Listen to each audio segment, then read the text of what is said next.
Night falls, blanketing the entire city of Zhangchao. That peaceful scene was completely shattered on the fateful day of May 20th, 2024. Space itself seemed to be torn apart. Amidst flashes of lightning and deafening screams, a new spatial rift appeared in the skies over Zhangchao. A troop of what looked like superheroes charged forward to attack, destroying the monsters on their commander's order. Squad 3, prepare for a counterattack! Obviously, the pain and loss caused by the beast tribe's cruelty were unavoidable. Ordinary humans were still risking their lives to resist. In the end, the weak are nothing but empty shells beneath the feet of the six-eared wolf tribe's wolf king. Gold rank. Wiping you all out is just a matter of time. As soon as it finished speaking, it immediately gathered its strength and leaped into the air. The Wolf King then used its superior abilities to break through the human defensive line. Watching the number of people who met their end on its claws, a member of Squad 3 finally realized in horror, gold rank, this is supposed to be a C-rank transport gate. But by now, human blood had already stained the Wolf King's paws red. Standing before a tiny human like that Squad 3 member, it declared with utter contempt, "It's too late to realize that now." But before the Wolf King could make its move, a strange flash of a sword suddenly sliced between the two of them. The man appeared just in the nick of time, like a savior for humanity. "Leave this to me. Everyone else, go take care of the other ones." The surviving members of Squad 3 were overjoyed when they recognized him. "It's Van Oyen, this is great!" And then, after a long while, the battle ended with an earth-shattering explosion. After the prolonged battle, without even a proper rest, the Squad 3 member had to go to the command room to report everything. "Reporting, sir. With Van Oyen's help, we successfully defeated the six-eared wolf demon tribe." The commander praised him with satisfaction. "Well done." But when he looked at the report, Commander Han felt troubled. "Another new rift. Still C-rank. This is the 6th one in the last 10 years, isn't it?" He knew deep down that if this continued, Zhangchao wouldn't be able to hold out for much longer. Thinking this, Commander Han suddenly stood up and gave an order. "All right, we won't be managing the matters of the Liberal Arts Academy. Starting this year, ability users from the Warrior University will be exempt from the liberal arts exams. The standard admission score for martial artists will be cut in half." The Squad 3 member immediately accepted the mission. "Yes, sir." Meanwhile, on the other side of the city at a school, a bell signaling the end of class rang out. Break time. The guys in class gathered around to chat. "I'm telling you, man, why aren't you paying attention in class anymore? It'd be a real shame if you failed to get into the Warrior University because of your liberal arts scores." The other friend shot back, "You're one to talk. Weren't you sneaking glances too? I wish I could be the one sitting next to a great beauty like Yen Yen." On this point, the other guy had to agree. "That's true. What's so special about Tabak, anyway?" And the person they were talking about was, at this very moment, packing up the books on his desk. She was the goddess in the hearts of all the male students, named Lam Yen Yen. But Yen Yen herself paid them no mind and turned to ask her deskmate, "We're about to graduate. Tabak. Are you planning to go to the Liberal Arts Academy or the Warrior University?" He was currently buried in a pile of books, ignoring the beauty beside him. Don't know. It was a while before Tabak finally lifted his head from his book and replied, "I'm planning on the Liberal Arts Academy. My grades are just average. Besides, in these chaotic times, what's the use of foreign languages or advanced math? As for the Warrior University, my family isn't well off, so we can't afford a lot of supplements, and I don't have any special talent or abilities." Inside, he felt extremely frustrated by her question. "Where else do you think I can go?" Taking advantage of the moment when the class wasn't paying attention, Tabak mused, "I came to another world. I should have gotten some kind of opportunity or special talent, awakened a system or something." He silently added another sentence, "People are starting to suspect I'm not from around here." Hearing that, Yen Yen asked excitedly, "Tabak, let's apply to the Liberal Arts Academy together." She didn't even hesitate to reveal, "I have a way to help you get exempted from the entrance exam." Tabak jumped and shouted, "What?" Just then, a system panel suddenly appeared between the two of them, completely invisible to Yen Yen. "Keep your voice down," she said, making him freeze for a few seconds. "This is—" Tabak couldn't believe his own words had come true. "Speak of the devil." A system panel appeared right in front of him, displaying some information. Host, Tabak. Awakened profession, Beast Tamer. Level, Common, Beginner. Age, 18. Constitution, 4. Agility, 5. Spirit, 5. Beast Tamer. Trait, the host can form contracts with living creatures to become pets. Evolution talent. Unlimited evolution for contracted pets. Level has no limit and can surpass God tier. The pet's attribute values and talent abilities will be reflected back to the host at a certain ratio. The higher the level, the higher the feedback ratio. Reminder 1. The invasion of the myriad races, a global crisis. Reminder 2. Currently known levels are divided into common, bronze, silver, gold, platinum, diamond, lord rank, king rank, god rank. Each rank is divided into beginner, intermediate, and advanced. Through this long introduction, Tabak instantly understood. This is my system. This is... Yen Yin saw him staring intently into empty space and asked with concern, Tabak, what's wrong? You're sweating so much. Are you okay? Seeing her hand pass right through the system panel, Tabak quickly confirmed, I knew it. Other people can't see it. A second later, he suddenly grabbed Yen Yin's hand to the shock of everyone around them. I'm fine. The male students roared in fury. Get your filthy paws off her! Don't you dare touch my goddess! Sitting next to the goddess isn't enough for you, huh? The guy with the buzz cut even wanted to rush over and give Tabak a beating. Let's see how I'm going to teach you a lesson. But before he could even pose a threat, Ms. Lai pushed him back into his seat. No more noise. Settle down now. All eyes immediately turned towards her with every word she spoke. I have some good news for everyone. The official website of the Jiangchao Warrior University has released an announcement. As she reached the podium, Miss Lai couldn't hide her excitement and announced in a loud voice, starting with our year, those with special abilities can be exempted from the liberal arts exams and enroll directly at the Jiangchao Warrior University. The next piece of news made the students below freeze on the spot. For students who possess the constitution of a reserve martial artist, the standard admission score for liberal arts subjects has also been cut in half. When they finally reacted, the whole class erupted with joy. This is great! The liberal arts score requirement is cut in half. I can definitely get into the Warrior University now. I wish I were an ability user. Getting it cut in half is already amazing, and you're still wishing you were an ability user? I think you're dreaming. Before leaving, Ms. Lai didn't forget to add a reminder. Anyone who has awakened a special ability or has a martial artist foundation can come to my office to register. The opportunity came so unexpectedly that Tabak was a bit pensive. Interesting. I have a special ability. I can get into the Warrior University without taking the exam. Seeing his reaction, Yen Yen, who was next to him, grew a little worried. He doesn't want to go to the Warrior University, does he? After he had completely left the school grounds and was wandering the streets, Tabak narrated to himself, My name is Tobak. I have lived in this world for 17 years. Let's turn back time. In this world, on September 18th, 1906, a giant spatial rift suddenly appeared in the sky. From that rift, all sorts of strange beasts emerged continuously. After that, the monstrous beasts began to rampage. They brutally burned and plundered, stealing the lives of humanity on this planet. The military forces of every nation began to fight the beasts. It took 3 months to eliminate all the beasts that emerged from the rift in the sky. But as long as the rift existed, a new batch of beasts would appear after a certain period of time. Therefore, humanity decided to send a suicide squad into the rift to investigate. The results revealed a vast, desolate land behind the rift. To prevent the beasts from continuously pouring out of the rift, the joint military forces of all nations decided to build a military base inside the sky rift, stopping the beasts at their source. A new era for humanity officially began.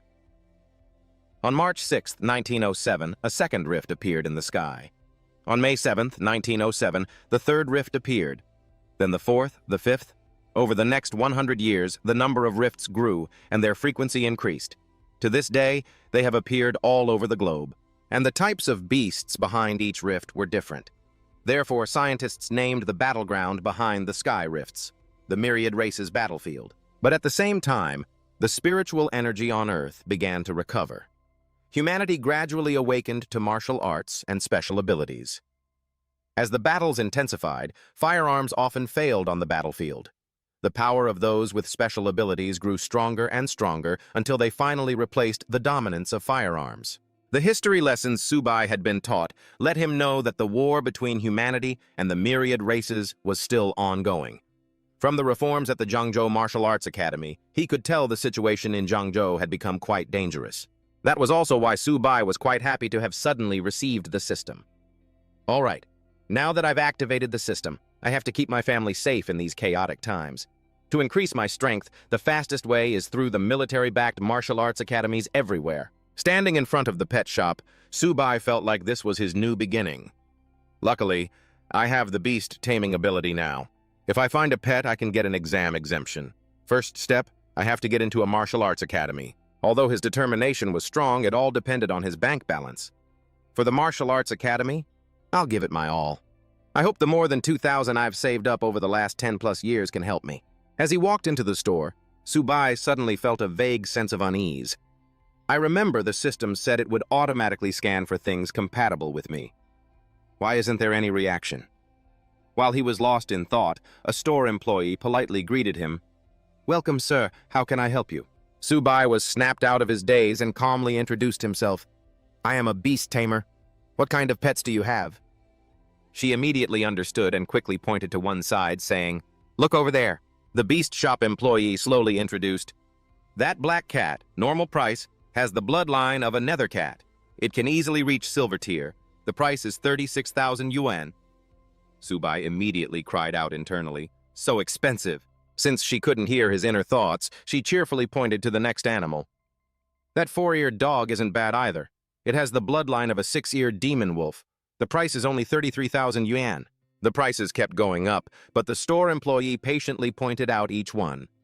"Look over here, this one." Only after a while did she turn to ask his opinion, but he had already slipped away.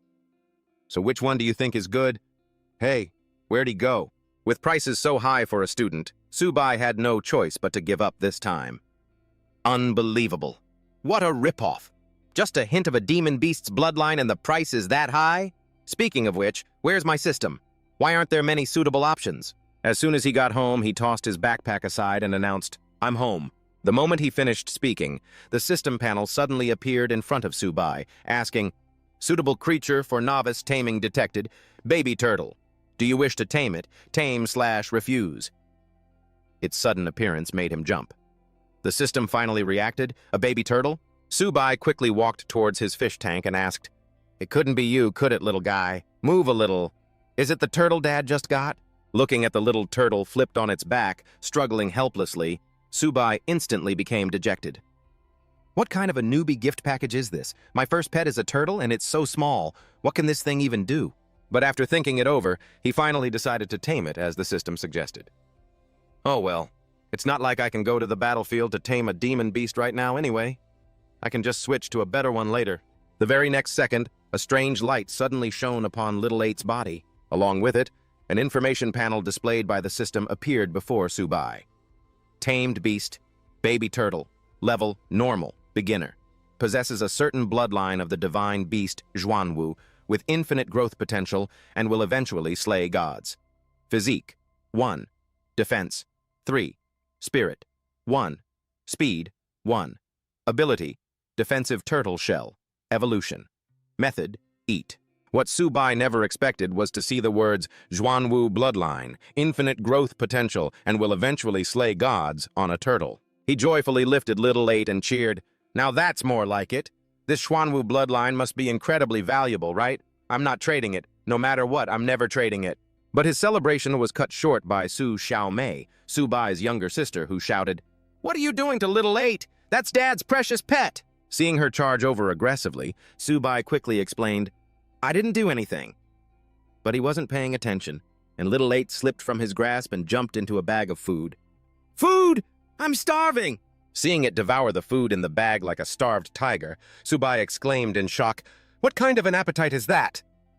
Xiaomei also looked on curiously and asked, "Turtles can eat that? Dad just fed it this morning." A wild guess suddenly formed in his mind. It seems to be eating a bit more. Could it be about to evolve? Because of this, Subai's gaze towards Little Eight softened. "I'll go find more food for it." This made her cry out in disbelief. "It's eating more?" Half an hour later, Dad and Mom came home and froze at the doorway. "Did we get robbed?" Inside the chaotic, messy house, Xiaomei was clutching a bag of snacks, running for her life. "This is my last bag of snacks," all to escape a starving turtle. "Food!" The father's face suddenly turned pale as he didn't recognize his own turtle. "Is this Little Eight?" The mother's face also went slack as she wondered, "Turtles can run that fast?"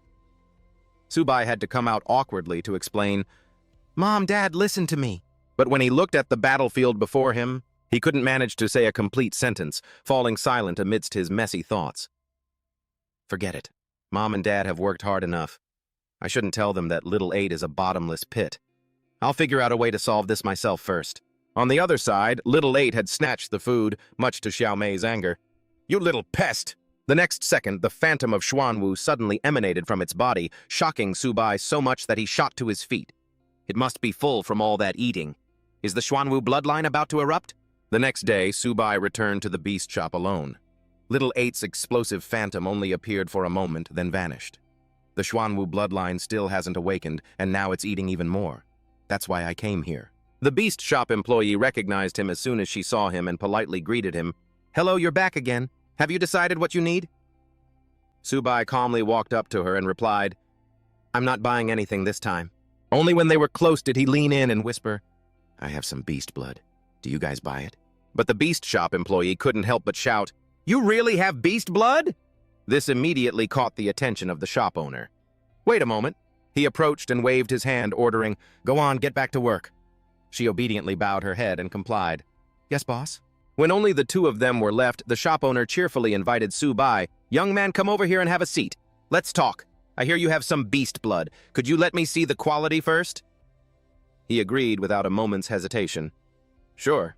The moment he brought it to his nose for a whiff, he recoiled in shock. The shopkeeper was completely certain. It was definitely beast blood, and high grade at that. But he still had to ask cautiously, "How much do you want for it?" Subai mysteriously held up one finger, thinking to himself, "It took a lot of effort to draw this blood from Xiaoba. It has to be worth at least 100 yuan. But the shopkeeper misunderstood it as 1,000. The man immediately shot to his feet and yelled in astonishment, "What? 1,000 yuan?" But Subai's reaction made the shopkeeper's heart skip a beat. So he knows what he's got. Feeling flustered, the shopkeeper quickly waved his hand and countered, "Just kidding. For quality this good, it's obviously 10,000. Hearing that, Subai completely lost it. "What? 10,000? The shopkeeper panicked, thinking, is that still not enough? He could only make his final offer, 15,000. That's as high as I can go. Subai was momentarily blinded by the money, but he had to stop himself from shouting out loud. He couldn't believe Xiaoba's blood was so valuable. It was hard to keep the smile from spreading across his face. To avoid completely losing his composure, he could only turn away. "Fine. Deal. If I weren't in desperate need of cash, I really wouldn't be selling it to you." When Subai left the shop, both the owner and his employee saw him out. "Be careful on your way. And if you get any more good stuff in the future, remember to come to me." While counting the money he'd earned, Subai marveled. "I never would have guessed that beast blood was this valuable. 15,000 yuan. At this rate, Xiaoba can pay for his own keep." Just then, he unexpectedly received a call from his teacher. "Is this Subai? This is Ms. Li. Your academic scores have been posted and there's another important announcement." The person on the other end of the line specifically emphasized, "Please come to the school this afternoon to submit your college preferences. Don't be late." But when Subai tried to ask for more details, he lost the signal. "Miss Li? What was the important news? This stupid phone. How could it lose the signal now?" Before he could figure out what was going on, the system suddenly issued a warning. "These three individuals harbor great malicious intent toward the host. They are currently 10 meters away. Please be careful. Target 1, elementary martial artist. Target 2, normal human. Target 3, normal human." He was floored. What is this? After giving the warning, the system disappeared again, leaving Subai alone to turn and look at the ones blocking his path. "So you've already spotted us, have you?" The leader skipped any lengthy introductions and just held out his hand, demanding, "Judging by the pet shop owner's attitude, you must have something valuable on you. Hand it over." Subai tried to explain, flustered. "Guys, I went to the pet shop to sell something, not to buy something." He couldn't stop complaining to himself, "Why is my luck so bad?" But he quickly calmed himself and analyzed the situation. If only this guy is an elementary martial artist, then I'm not totally out of options. The leader, unaware of Subai's inner thoughts, closed in on him. "Look at that expression on your face. Just hand over the money." Meanwhile, Subai was silently giving an order to his little turtle, "Xiaoba, retract." He pretended to reach for his things. Okay, I'll get the money. Seeing his chance, he hurled Xiaoba directly at the leader.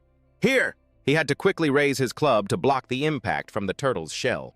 The leader roared angrily, "You, this—" But before he could say anything else, he was completely silenced by a kick from Subai that shattered the jewels between his legs. When they saw this, the two remaining underlings finally reacted. "Boss!" They both rushed forward to attack him. "You're looking for death! How dare you touch our boss!" Subai didn't have time to stick around. He quickly turned and fled, but didn't forget to ask, "Getting hit by that baseball bat, you okay?" Xiaoba let out a cry as if to say, "It was like an itch." Hearing this, Subai couldn't help but marvel. Xiaoba's armor is really no joke. Just as the two goons were about to catch him, "Got you!" He immediately commanded his little turtle, "Xiaoba, grab onto my arm tightly." The very next second, Subai stopped dead in his tracks. Then, he used his momentum to punch one of them away, while the other grabbed at nothing but air. What? Before he could even process what was happening, the remaining guy got a concussion for his troubles. Ha! As the pain subsided, the leader finally struggled back to his feet. "I'm going to kill you!" Subai immediately went into a throwing stance. "Xiaoba, retract!"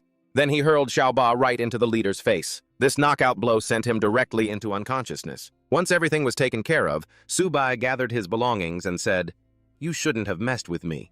You brought this on yourselves."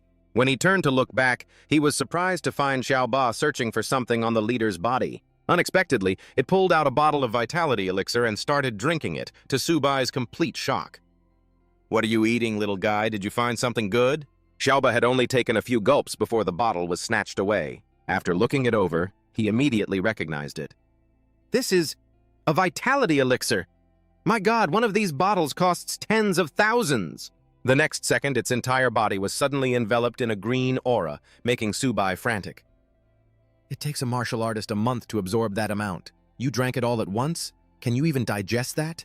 And then what happened next left him even more stunned. Subai felt a blue energy enveloping his body as his system began to level up. Host: Subai. Profession: Beast Tamer. Level: Intermediate Common. Host's level increases as the pet advances. Age: 18. Physique: 16. Base: 10 points. Taming: 6 points. Agility: 12. Spirit: 22. Pet: Little Turtle. Detailed attributes available. Talent 1. Evolution. Contracted pets can evolve infinitely, with no level cap, able to surpass the God tier limit. A certain percentage of the pet's attributes and talents will be transferred to the host. The higher the level, the higher the percentage. Talent 2. Turtle Skin Defense. Consumes a portion of stamina to activate. When triggered, it covers the host's skin with a layer of turtle skin, offering excellent defense. The stats had suddenly shot up. This vitality elixir is really powerful. The stats increased by so much, and I got a new talent too. Additionally, the system displayed another set of information. Tamed Beast, Little Turtle. Rank: Intermediate Common. Black Tortoise Bloodline not yet activated. At the official bronze rank, a portion of the bloodline will be activated and attributes will soar. Physique: 32. Defense: 38. Agility: 10. Spirit: 10. Talent: 1. Turtle Armor. Retracts entire body into shell, forming a defensive posture. Can increase defense by 300%. While in turtle armor state, cannot move or attack. Talent: 2. Turtle Skin. Consumes a certain amount of stamina to enhance defense by 50 to 100%. Meanwhile, Xiaoba had completely transformed, to Subai's amazement. Physique 32, defense 38, it's even gotten bigger. While reviewing the information the system provided, he made an assessment. I remember them teaching this in class. Even for a strength-type mutated beast, a high stat at the common level is only around 30. It's this strong without its bloodline activated. I wonder what will happen when it is. All done, Subai said gently to his companion. All right, you're done eating. Let's get out of here quickly. Sometime later at school, a teacher's calm voice rang out. The academic scores have been announced. Today we will be collecting your application preferences, and another important announcement. Miss Lee stood at the podium, constantly reminding her students. Tomorrow, the special instructors from the Martial Arts University will come to our school to conduct the special ability test for applicants. Just like in previous years, there will be 2 exam exemption spots available. Yanran couldn't help but whisper, "Subai, have you thought it through? Are you applying to the Liberal Arts Institute or the Martial Arts University?" Without a moment's hesitation, Subai answered decisively, "The Martial Arts University. I have to get into the Martial Arts University." His answer left her completely stunned. "Didn't we agree to apply to the Liberal Arts Institute together? The Martial Arts University means going to the battlefield. Do you have any idea how dangerous the battlefield is?" Yanran even tried to remind him, "Besides, with your grades." Regarding that point, he was very nonchalant, thinking, "But the battlefield needs people too, so it should be fine." Subai then expressed his own dream, "I'm going to the front lines to protect the people who are important to me." When she saw him turn to look at her, she was startled and thought hopefully, "Important people? Could he mean me?" Suddenly, another teacher approached and asked, "Lin Yanran, which university are you applying to?" Seeing Yanran hesitate, Subai thought to himself, "She definitely hasn't awakened her special ability, and she hasn't trained her body, so she'll probably choose the Liberal Arts Institute." But Yanran said, "I haven't decided yet. I need to think about it a little more." Ms. Lee, at the podium, loudly emphasized the importance of the matter. "For every one of you, this is a crucial choice. Take your report cards, go home, and discuss it with your parents. You must submit your application preferences by tomorrow at the latest." After covering the main points, she began to dismiss the class. "Class dismissed." The students started buzzing.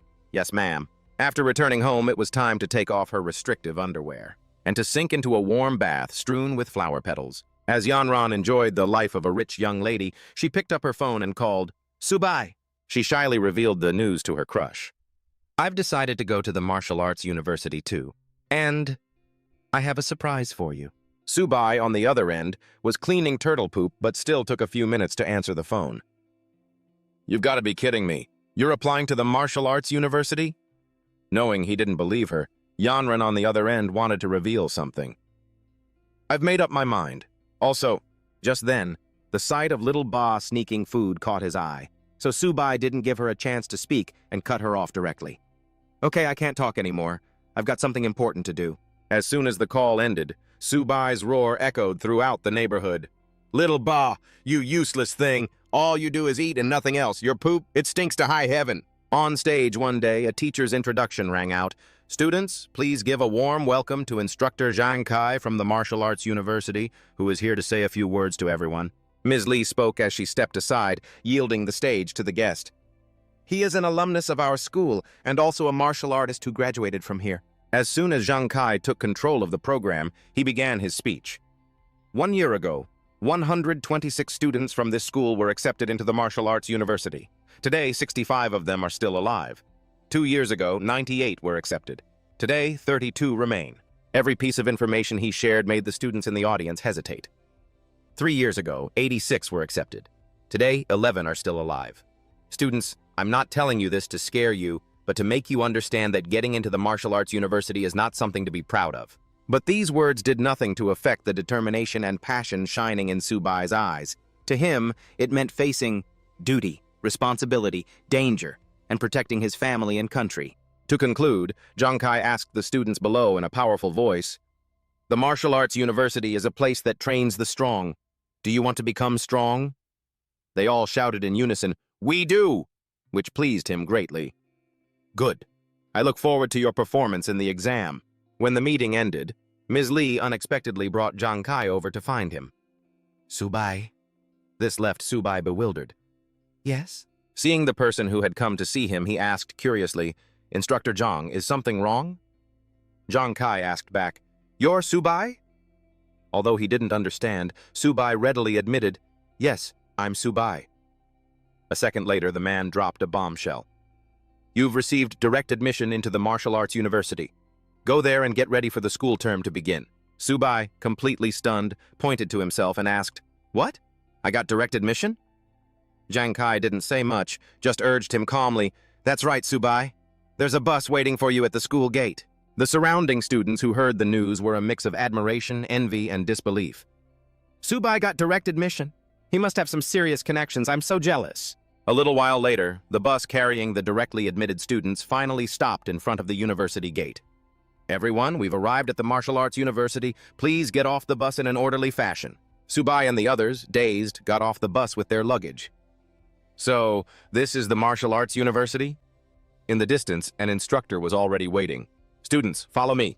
The first thing that caught their eye was a giant stone pillar at the school gate. That stone is huge. The instructor proudly introduced it. This is our school motto. Witnessing this, Subai thought to himself, the martial arts university's motto is so powerful. They continued to carry their luggage onto the campus, following the instructor's lead. Everyone, follow me this way. I'll take you to get your training uniforms and then to the dormitories. A short while later, she had led them to one of the buildings. Ahead is the men's dormitory. You can go to your dorms to rest first. Change into the training uniforms we just handed out. Someone will announce the time for the placement test later. After she finished her instructions, they all replied in unison, Yes, ma'am. Thank you. Voices could be heard from room 303.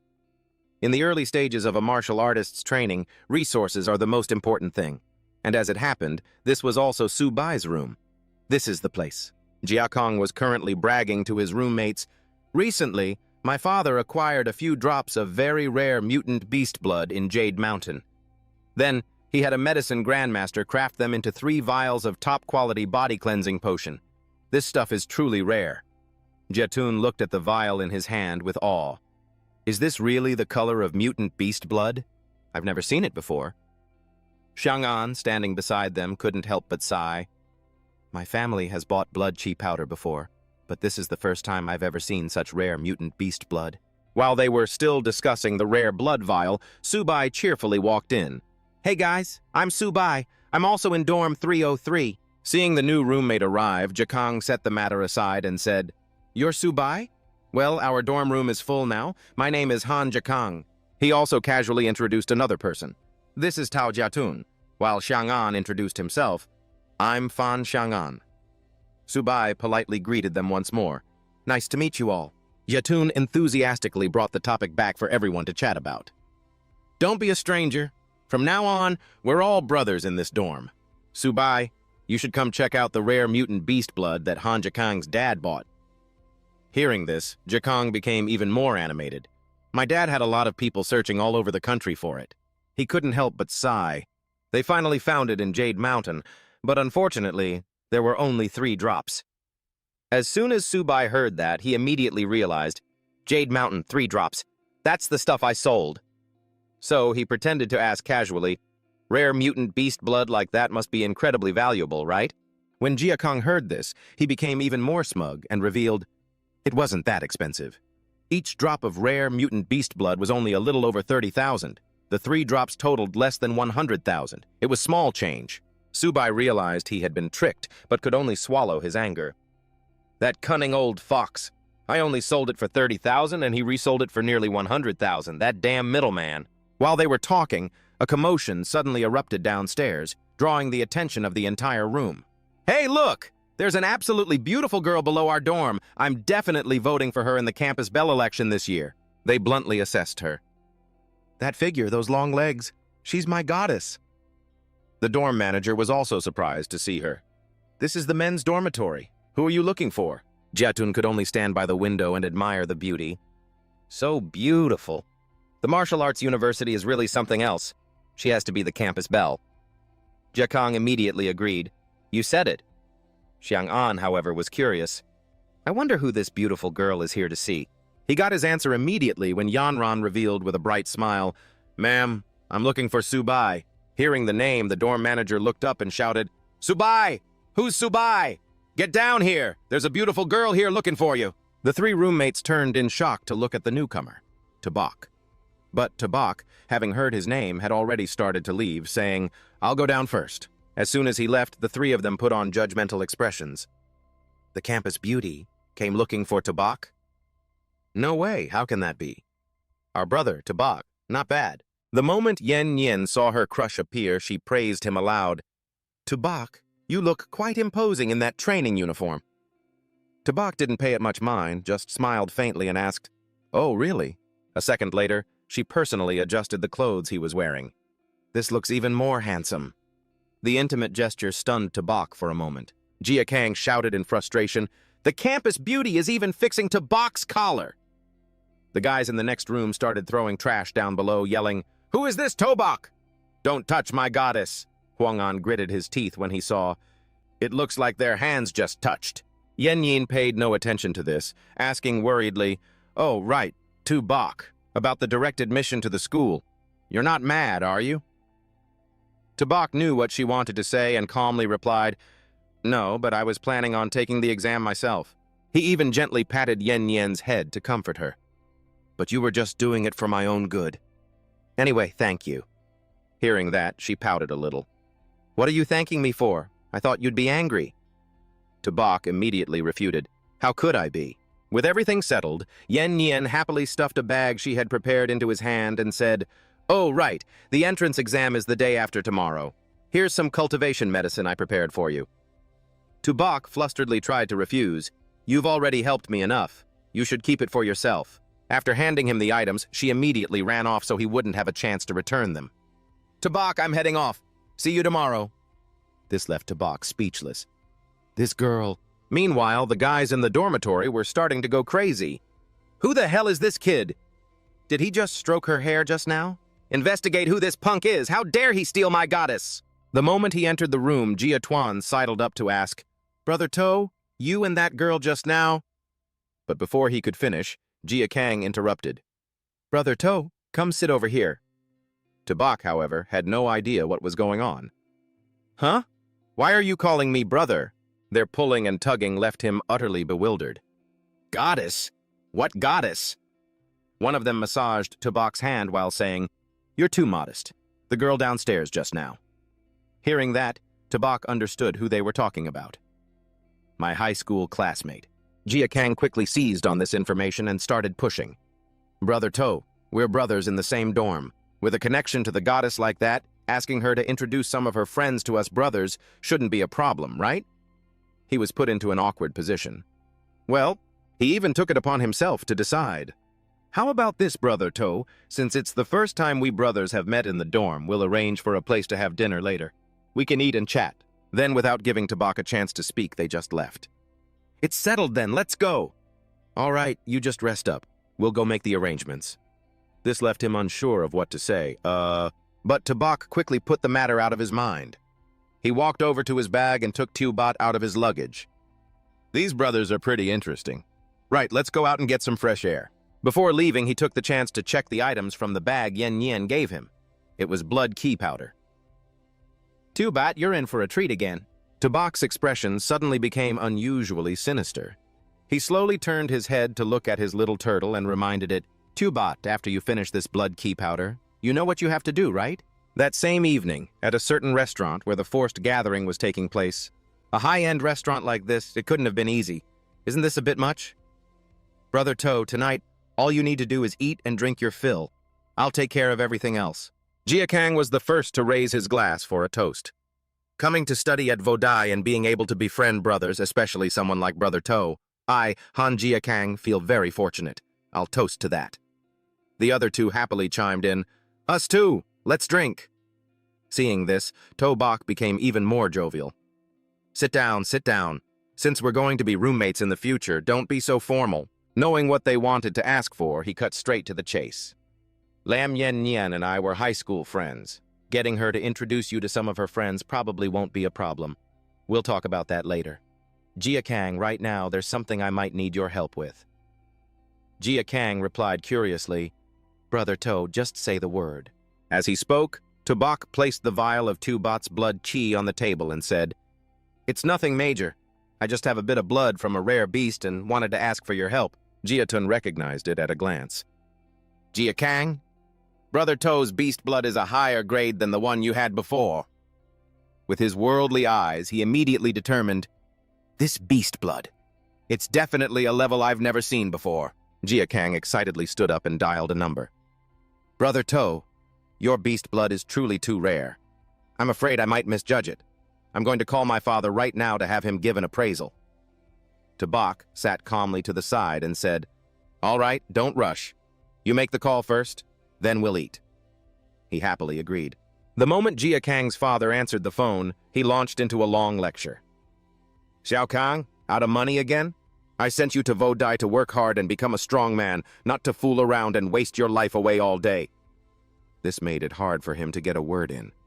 Dad, listen to me. I don't need money. I have something important. Only when his father fell silent for a moment could Jia Kang finally explain over the phone. My classmate has 7 drops of rare beast blood he wants to sell. The quality is even better than the 3 drops you bought last time. I can't estimate the price, so... Hearing this, Jia Kang's father was instantly shaken. He quickly asked, What? Higher quality than last time and there are 7 drops? Are you sure you're not mistaken? On the other end of the line, his son affirmed with certainty, Dad, it's absolutely real. If you don't believe me, come see for yourself. His father immediately urged, Send me your address. I'll bring Master Tao over right away. Jia Kang obediently complied. Yes. 1 hour later, after finishing his appraisal, Master Tao declared, Top quality. This is definitely top quality. While using a scanner to evaluate it, Master Tao exclaimed, The energy contained within is something this old man has never seen in his entire life. They are the purest blood drops of a common grade rare beast. These 7 drops of blood essence, if this old man were to refine them, I could at least create 1 marrow-cleansing pill. Jia Kang's father was still a bit skeptical. Master Tao, isn't that appraisal a bit too high? The master stated decisively, There is absolutely no mistake. Even if we use top-of-the-line equipment to measure it, the value of this blood essence could only be higher than this old man's assessment. Jia Kang excitedly said to Tobak, who was sitting at the table enjoying his wine, I never expected your beast blood to be this incredible. Master Tao hurried over to ask to buy it. Young man, do you know how much this beast blood of yours is worth? But he replied righteously, Uncle Han, Master Tao, my friend has entrusted this to me. These drops of rare beast blood are not for sale for money. He only wishes to trade for an equivalent amount of qi medicine. Jia Kang's father became more pensive than ever. Is that so? Finally, he made a decision. Since you and Xiao Kang are classmates, as a senior, I naturally can't let you get the short end of the stick. I'll take all 7 of these drops. Afterwards, I will arrange for someone to bring you 4 bottles of qi medicine. What do you think? Tabak happily replied, All right. Then thank you, Uncle Han. Not only that, Jia Kang's father continued, in addition, he suddenly made a series of proposals and offers. Little friend Tabak, would you like to join our Han family? In the future, our Han family can provide you with all your cultivation resources, free of charge, and, without even needing to think, Tabak quickly waved his hand to refuse. Thank you for the invitation, Uncle Han, but I currently have no intention of joining a clan. But Jia Kang's father continued to press, Little friend Tabak, I advise you to give our Han family some more thought. Just then, a steely voice suddenly cut through their conversation. Tabak said, He doesn't want to join the Han family. An angry Yen Yin pushed the door open and strode into the dining room. And that means no one can force you to join any clan. Her brows were tightly furrowed, her voice filled with displeasure. Did you people hear me clearly? Tabak stared, completely dumbfounded. Yen Yin? Why are you here? Jia Kang also had no idea what was happening. Isn't that the goddess Yen Yin? Why is the goddess here? Yen Yin took a moment to explain. I just happened to come here for something. I didn't expect to run into everyone. Jia Kang's father asked with displeasure. Where did this kid come from?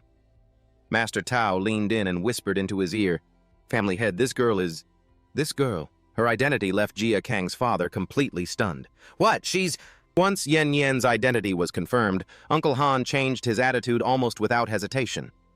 The initial tense expression on his face quickly vanished, replaced by a rare, amiable smile. It's a misunderstanding, just a misunderstanding, little friend. Tabak and my humble son are classmates, good brothers. In stark contrast to his politeness, Yen Yin seemed to pay no mind to his explanation. She quickly turned to Tabak, her face showing an unconcealable look of anticipation. Tabak, are you heading back to school? Let's go back together. He gently agreed. Okay, my business here is finished anyway. Right after that, without another moment's hesitation, Yen Yin directly pulled Tabak's hand and left. Her movements were so natural, without a shred of hesitation. He only had time to wave goodbye. Uncle Han, farewell. Jia Kang, see you at the dorms. The old man stood there, his eyes following the two as they walked away. All right, little friend Tabak. Take care. However, Jia Kang clearly wasn't ready to give up. His eyes were glued to Yen Yen's retreating back. "Goddess, wait a second, I'm heading back to school too!" Unfortunately, before he could finish, Uncle Han clapped a hand on his shoulder, holding him back. "What do you mean, going back? You're coming back with me." The old man's gaze became much deeper and more solemn than before. Every word he spoke carried a tone of admonishment. "Little Kang, build a good relationship with To Bok. The Han family might just flourish under your leadership because of it." While the young man's face was still blank with confusion, Uncle Han continued in a low, emphatic voice. "Also, you must keep a safe distance from that girl named Lam Yen Yen, a very respectful distance, do you understand?" From outside, Jia Kang's utterly astonished voice could be heard. "Dad, are Brother Tu and Goddess Yen Yen really that amazing? How come I didn't see it?" 2 days later, on the training grounds of Vodai University, all the students had gathered in front of the school field to listen to an announcement. "In the time to come, all of you will participate in the freshman special training, and the location for this training is," the instructor emphasized loudly, "the Myriad Races battlefield." Hearing this, the students below began to murmur amongst themselves. "Are we really going to the Myriad Races battlefield for special training? That's way too dangerous." Another chimed in, "Yeah, failing the special training is one thing, but I don't want to lose my life." Knowing they were anxious, the teacher immediately reassured them. "There's no need to worry. I have already inspected the area for this special training. We will be responsible for your safety." Standing on the high platform, Truong Kai announced resonantly, "Next, you will be divided into classes of 50 students each. Each class will have a bronze-level instructor as their homeroom teacher. Your homeroom teacher will give you instructions for this special training. Today, I wish all you freshmen a victorious return." When the speech ended, everyone dispersed. Yen Yen excitedly ran over and called out, "To Bok, we've been assigned to the same class." Behind them, Jia Kang was cheering enthusiastically, "Goddess! Goddess Yen Yen!" Jia Tuan shared the sentiment. "This is so exciting, to think we got put in the same class as the goddess." He smiled, his eyes crinkling, and his voice held a hint of teasing. You didn't happen to arrange this on purpose, did you?" Just then, a female instructor walked up and called out, "Class 8 students, gather over here." Her graceful appearance made the male students stare, and she took the initiative to introduce herself. "I am Liu Vu Hin, your instructor for this special training." Her voice was even as she began. "The mission for this special training will be..." The male students, who may or may not have been listening, just crowded around and swooned, "Beautiful!" Another stammered, "This is..." One guy exclaimed, "And she's so hot too." Vu Hin professionally continued to relay the information. "Next is your first assignment." Her eyes suddenly sharpened as she hissed out 3 words, "Write your wills." Those words snapped the students back to reality. Everyone's face was filled with alarm as they asked, "What?" A stunned young man repeated, "Write our wills?" However, Vu Hin offered no further explanation and just ordered loudly, "I'm giving you 1 day to finish writing your wills. At 8 a.m. tomorrow, assemble at the teleportation plaza. We depart for the Myriad Races battlefield. Don't anyone be late." After hearing this, one male student couldn't hide his anxiety. "Is it really not going to be life-threatening? I still want to carry on my family line." The girl next to him obediently complied. "I need to go back and write my will. I really have a lot to say to my parents." Amidst the bustling crowd, Yen Yen approached and probed, "To Bok, do you have any plans?" He answered with a pensive look, "I haven't prepared anything. I'm heading back to the dorm first." She nodded happily. "Okay, then I'll see you tomorrow." Jia Kang, full of spirit, said to his friends, "We're heading to the battlefield tomorrow morning, so what should we prepare for it?" Not long after, at the dormitory, he made an invitation. "Brother To, we're heading to the battlefield tomorrow. Let's all go out and have some fun today. You in?" But To Bok just smiled and politely declined. "I have something to do. I can't make it. You guys go ahead and have fun." Jia Kang said enthusiastically, "All right then. If you need anything, Brother To, I'll bring it back for you. You can call us anytime." He replied softly, "Okay." But he didn't leave, instead sitting down to tap on Little Eight's back and remarked, "Brother To, this turtle you're raising is pretty interesting. Its shell is really hard." To Bok gave a brief introduction. "My pet. His name is Little Eight. He's a real glutton." Jia Kang praised with amusement. "A little interesting." Finally, he stood up and waved goodbye. Well, we're off, Brother Toe. Huang An also chirped cheerfully. See you later, Brother Two, he replied happily. All right, you guys have fun. After everyone had left, Tabak took out 3 vials of chi and blood powder and said with a smirk, You really are a glutton who only knows how to eat. Today I'll let you eat your fill. When we get to the Myriad Races battlefield, you better perform well for me. Seeing Little Eight devour the bowl like a starving tiger, he said gently, Go on and eat slowly. No one's going to take it from you. A moment later, a new notification arrived from the system. Congratulations! Your pet turtle hatchling has been promoted to a high-grade normal exotic beast. The master's level has also increased, and you have received the turtle hatchling's new talent, Heavy Strike. The information panel updated immediately. Tamed beast, turtle hatchling. Rank, high-grade normal. Constitution, 64. Defense, 78. Agility, 20. Spirit, 20. Talent, 1. Turtle shell defense. Retracts the entire body into the turtle shell, forming a defensive posture. This skill increases defense by 300%, but while in the turtle shell defense state, the beast cannot move or attack. Talent 2. Turtle skin defense. Consumes a certain amount of stamina to increase defense by 50% to 100%. Talent 3. Heavy Strike. Consumes a certain amount of stamina to increase attack power by 100% to 200%. The more stamina consumed, the stronger the attack. Tubak's profile panel was also adjusted. Master, Tubak. Class, Beast Tamer. Rank, Common, High Grade. Age, 18. Constitution, 28. Base, Constitution, 15. Inherited attribute from Tamed Beast, 13 points. Agility, 19. Base attribute, 15. Inherited attribute from Tamed Beast, 4 points. Spirit, 34. Base attribute, 30. Inherited attribute from Tamed Beast, 4 points. Tamed Beast, Turtle Hatchling, Common Rank. Inherits 20% of attributes. The inheritance ratio will gradually increase as the pet's level rises. Next rank, Bronze, can inherit 30%. Talent 1. Infinite evolution of the contracted Tamed Beast, which enhances the master's abilities. Talent 2. Turtle Skin Defense. Consumes a certain amount of stamina to increase defense by 50% to 100%. Talent 3. Heavy Strike. Consumes a certain amount of stamina to increase attack power by 100% to 200%. After reading, his face showed clear delight, and he couldn't stop praising. As expected, with the help of the chi and blood powder, Little Eight leveled up again. The growth of its 3 stats is incredible. Not bad, Little Eight. When we get to the Myriad Races battlefield, we'll fight a ferocious battle together. Are you ready? The next morning, all the freshmen had gathered at the plaza. A loud, clear voice rang out.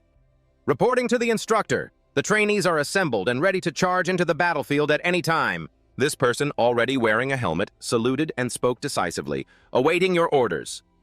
Truong Kai, with his hands clasped solemnly behind his back, declared, Open the first teleportation formation. Prepare for teleportation.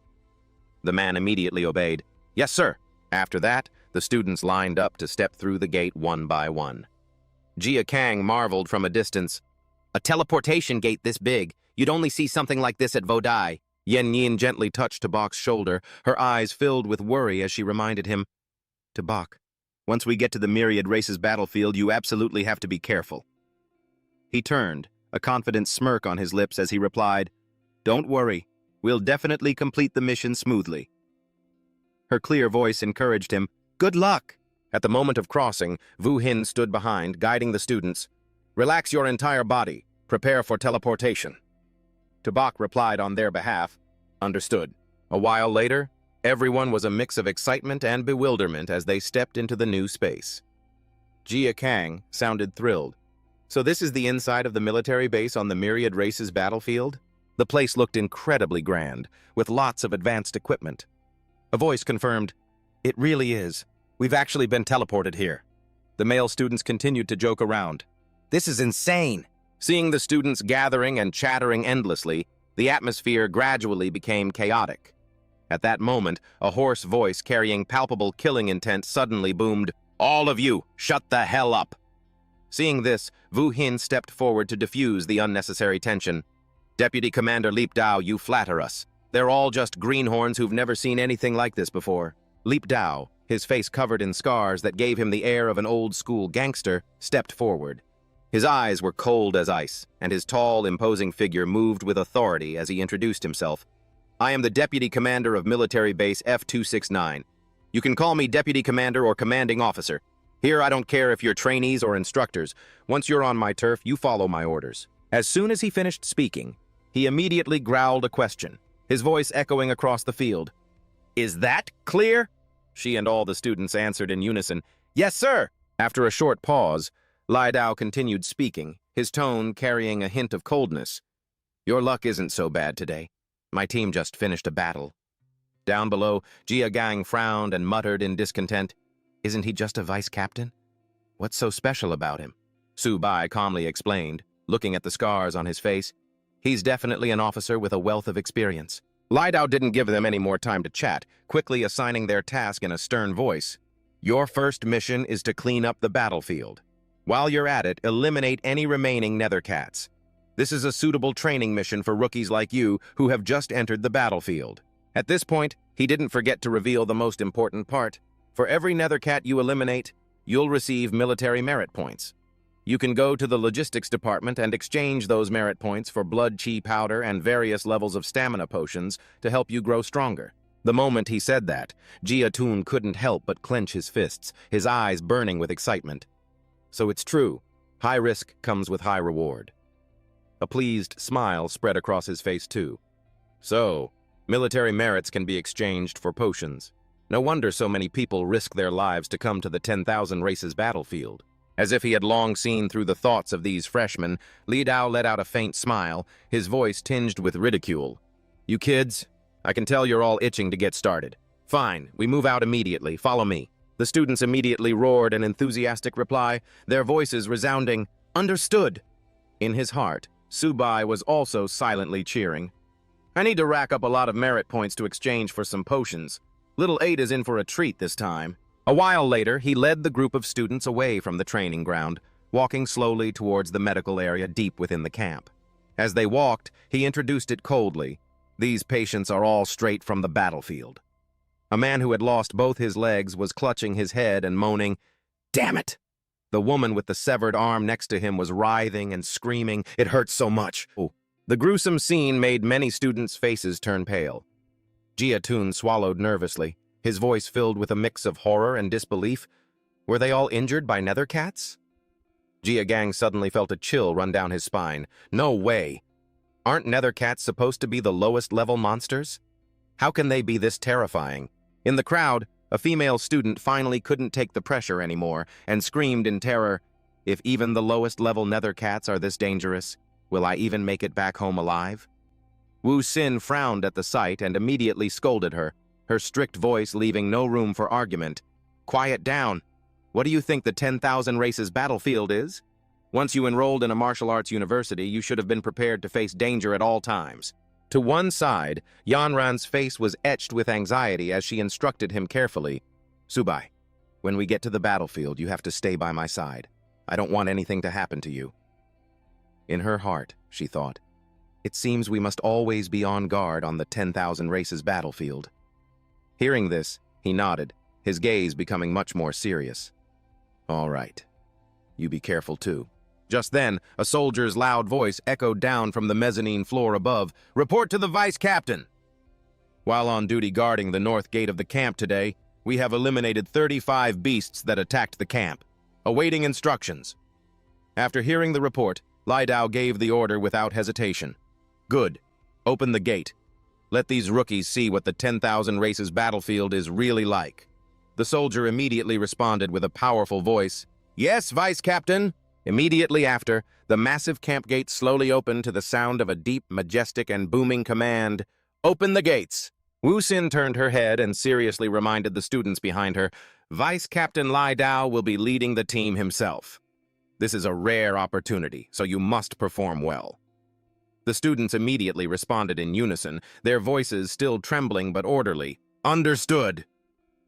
For once, a faint smile appeared on his face, and he uttered a sentence that sent a chill down everyone's spine. "You little brats, you did leave your farewell letters at the post office, right? From this moment on, you'll be walking side by side with the Grim Reaper." As soon as the gate opened, hordes of nether cats charged forward.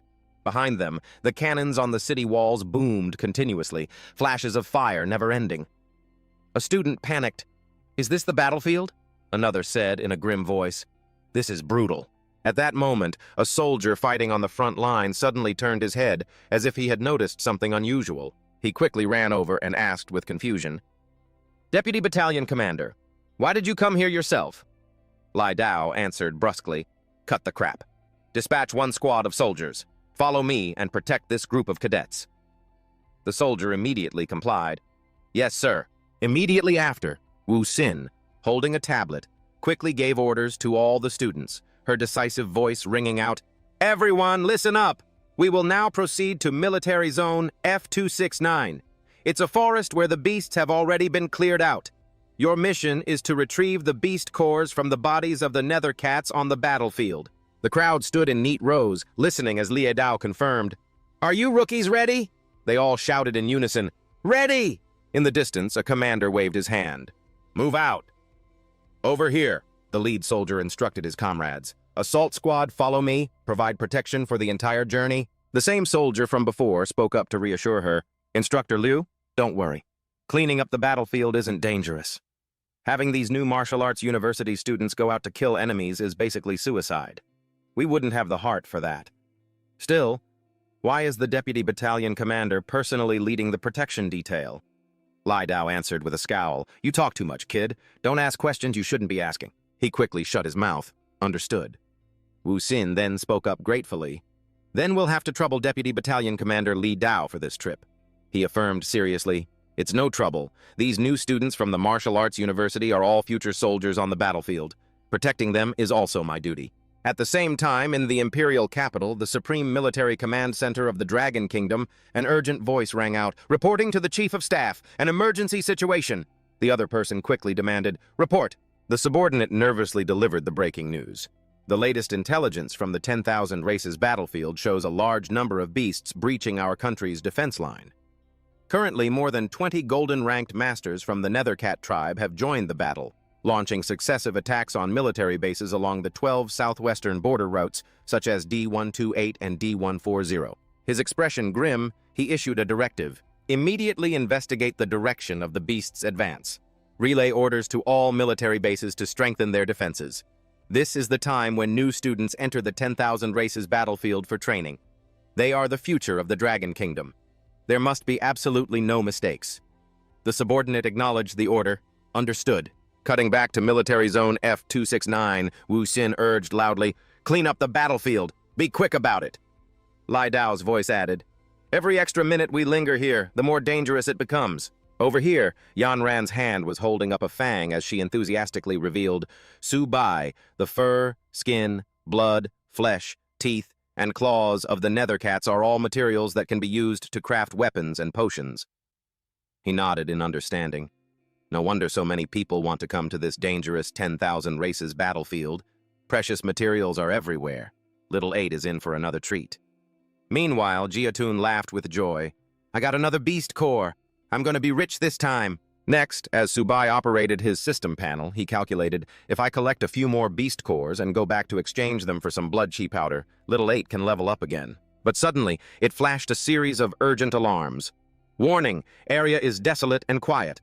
A large number of beast tracks have been discovered around the base. Reinforcements are temporarily unavailable. Extremely dangerous. 164 variant nether cats are rapidly approaching. They carry clear hostile intent. Threat is located 3 kilometers from the host in the direction of the southwestern forest. Host is advised to be on high alert. High-level threat, 5 stars, extremely dangerous. Lethal threat, 4 stars, extremely dangerous." He realized with a start, this is a danger warning. In his shock, Subai blurted out, "The last warning was just for a junior martial artist. I can't believe this one is a 5-star lethal threat." Noticing him suddenly talking to himself, Yan Ran asked with concern, "Subai, what's wrong with you?" But he didn't answer and ran off, making her wonder, "Where are you going?" Su Bai, however, sprinted straight to the base of a tree, waving and shouting, "Instructor Liu! There's trouble! Southwest direction! I can feel a large group of beasts attacking us!" Wu Xin looked down in surprise. Since she was already at a high vantage point, she scanned the horizon but saw nothing out of the ordinary. Wu Xin jumped down angrily and yelled, "Su Bai! This is the 10,000 races battlefield, not a place for you to fool around. If you cause the other students to panic, do you have any idea what the consequences will be?" But he maintained his resolute attitude. "Instructor Liu, I'm not kidding. There really is a large group of beasts attacking. Suddenly, Lia Dao appeared behind Su Bai and questioned him with a glare. "Your name is Su Bai. You say you can feel beasts attacking, but I can guarantee you there are no beasts attacking within a 2-kilometer radius." Despite this, he firmly insisted, "Deputy Battalion Commander, I'm not joking. There are at least 100 nether cats 3 kilometers out heading towards us." After hearing this, he just sneered mockingly, "Are you saying your sensory abilities are stronger than mine?" Seeing that the atmosphere was getting tense, Wu Xin softened her tone to defend him. "Deputy Battalion Commander, this is Su Bai's first time on the battlefield. He might be overly stressed and thinking subjectively. Please don't hold it against him."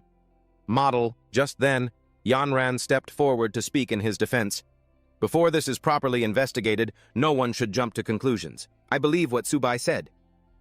Her words gave Li Dao pause. That's when he thumped his chest and declared boldly, "The beasts are getting closer. Please, everyone, trust me. I'm a beast tamer esper with a special ability to sense danger." Wu Xing was stunned and doubtful. "What? You're an esper? Why isn't that registered with the school?" Su Bai quickly explained everything. "I was directly admitted when I enrolled, so the school has no record of me being an esper." Hearing this hot gossip, the other students started murmuring, "What? Su Bai's an esper?" Another male student looked skeptical. "I can't believe Su Bai is a beast tamer esper. How come I've never seen his tamed beast?" While everyone was still doubtful, a young man ran up screaming, "Nether cats! What Su Bai said is true!" Wu Xing was completely floored. "I can't believe there really are nether cats." Li Dao, however, immediately began directing his troops. "All units, get in close to me. Form a defensive perimeter." After that, all the students quickly gathered as his urgent voice continued to command, "Move it! Step on it, you guys! Comms officer, contact the base immediately and request reinforcements." The man immediately reported back, "Reporting, Vice Battalion Commander. We just received word from the base. They've also detected a large number of beasts around their perimeter. They are unable to provide reinforcements at this time." Faced with this situation, Wu Xing couldn't help but worry. "Li Dao, are there really over 100 beasts attacking? Without reinforcements, these students have no combat ability." His expression tensed as he drew his weapon and admitted, "Su Bai's senses were right. I can feel a swarm of beasts rapidly approaching us." Next, Li Dao turned to his comrade and ordered loudly, "Deputy, assign 4 soldiers and use all your strength to protect these 2 students." He replied, "Roger that." But Su Bai flatly refused. "I can fight. I don't need protection." From the forest, a low-rank bronze nether cat burst out, bearing its fangs and claws. The next second, they swarmed forward in a ferocious attack. Li Dao fired back while continuously directing, "Counterattack! Protect the students!" The battlefield instantly turned brutal as the nether cats slaughtered scores of soldiers. Someone screamed in panic, "These aren't cats! They're more like a pack of tigers!" In this dire situation, Li Dao shouted, "Form a defensive line!" Meanwhile, Wu Xing fought while reassuring the students, "We just have to withstand the nether cat's first wave of attack, and we can defeat them." She continued to encourage them. "Students of the Martial Arts University, do you remember your oath?" Seeing the ferocious nether cats charging at the new recruits, the deputy yelled in terror, "Look out!" Facing the sharp claws, they stood their ground and recited loudly, starting with Su Bai, "With my chest," followed by the voices of Yan Ran and the others, "I shall be the unbreachable wall for the Dragon Kingdom." Suddenly, a streak of green light shot down from the sky. Unexpectedly, a female archer and a sword-wielding warrior flew in, wiping out the monsters. All the students cheered joyfully. The girl landed and encouraged them, "Just hold on. Let me pierce through them." She is Zhang Mani, a low-rank bronze. The young man beside her is Luo Yongqiang, a low-rank bronze. Even while busy slashing at nether cats, he spoke with great bravado. "They're just a bunch of kittens. What's there to be afraid of? Let me crush them." Wu Xing's face was filled with unconcealable pride. The godly archer Jiang Mani and the naturally gifted powerhouse Luo Yongqiang, this batch of our students is truly extraordinary. Subai watched them, admiring them inwardly. Their abilities are so strong and so cool. All I have for a weapon is little 8. At that moment, Xiang An also cheered excitedly. Isn't that my goddess Mani? Her power is incredible. Jia Jun, meanwhile, gaped in praise. This big guy is super strong too. Brother Su, he looks even stronger than you. Praise erupted from all around. Those two are so strong, aren't they? Another student agreed. Yeah, they're clearly several levels above us. Suddenly, a piercing sound rang out, making Yongqiang clutch his head and wonder, what is that sound? Cover your ears! Another ferocious shadow emerged from the forest, causing the nether cats to part to either side. A hesitant voice stammered, that is... As the creature revealed itself, that same voice screamed in shock. The Nether Cat King! That's a gold rank beast! Its profile was as follows. Race, Nether Cat King. Level, mid-rank silver. Constitution, 45. Agility, 88. Spirit, 43. Lai Dao, holding a nether cat by the neck with one hand, had a horrified expression as he wondered, why is there a silver rank cat king in this area? He immediately ordered, contact the base, request reinforcements again. However, the battle-hungry Yongqiang charged forward, swinging his blade. Cat King? So what? Eat this! Nearby, Mani offered support. Let me help you. I'll obscure its vision. Seeing this, Wu Xing screamed a panicked warning. Be careful! Get back here! That's a silver rank beast! This is no joke! Unfortunately, it was too late. The Nether Cat King's giant claw swept out, and a single, ferocious blow sent them both flying. Mani lay sprawled on the ground, while Yongqiang collapsed beside his sword, unable to get up for a moment. The sight made Wu Xing scream in worry, We're done for! Get back! But Li Dao had no other choice. He could only grit his teeth and roar urgently, It's too late! Machine guns! Provide cover! Fire! Fire now! Just then, the Nether Cat King opened its massive jaws and lunged, causing her to scream in despair, Help me! In that hair-raising moment, a streak of light suddenly shot through the air with incredible force, directly knocking the lunging Nether Cat King away. Little 8, the one responsible for the attack, appeared with a smug look on its face. A shocked voice rose from the crowd. What is that thing? Wu Xing frowned, observing it carefully. Her eyes filled with doubt. It looks like a turtle? But Jia Jun blurted out almost immediately, his voice full of astonishment. Isn't that little 8? The one Brother Su raises? Just then, Subai slowly stepped forward. Sure enough, this entrance is still a bit awkward. His eyes remained fixed on the giant beast as his clear voice rang out.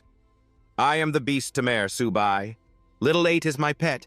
You guys take care of the small fry. Leave this Cat King to me. Hearing this, Jia Jun's jaw dropped, his face a mask of disbelief. What the hell? This turtle is that strong?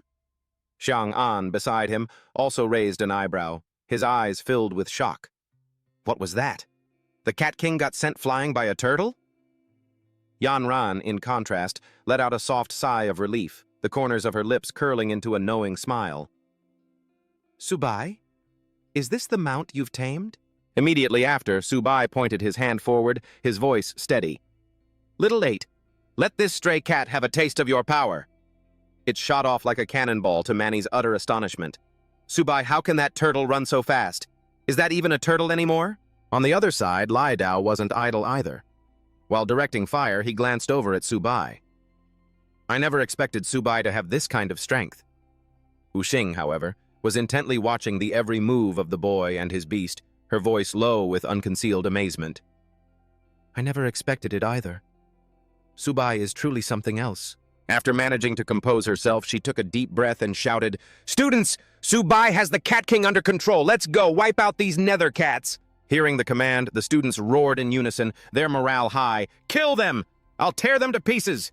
Let me at 'em! On the other side of the battlefield, the Nether Cat King finally caught up to Little 8, its colossal body closing in. Its sharp claws swung repeatedly, viciously scratching the turtle's shell, sending green sparks flying. However, after just a few moments, the Nether Cat King suddenly froze, its eyes wide with disbelief, because its claws had cracked and were now breaking off one by one. This sight made Li Dao's eyes widen in horror, his voice filled with shock.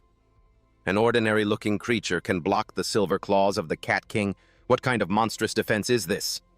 Just then, Subai's voice cut in decisively. Now is not the time to be surprised. Before anyone could react, his body shot forward like an arrow as he shouted, "Cover me! While the Cat King is immobilized, I'll finish it now!"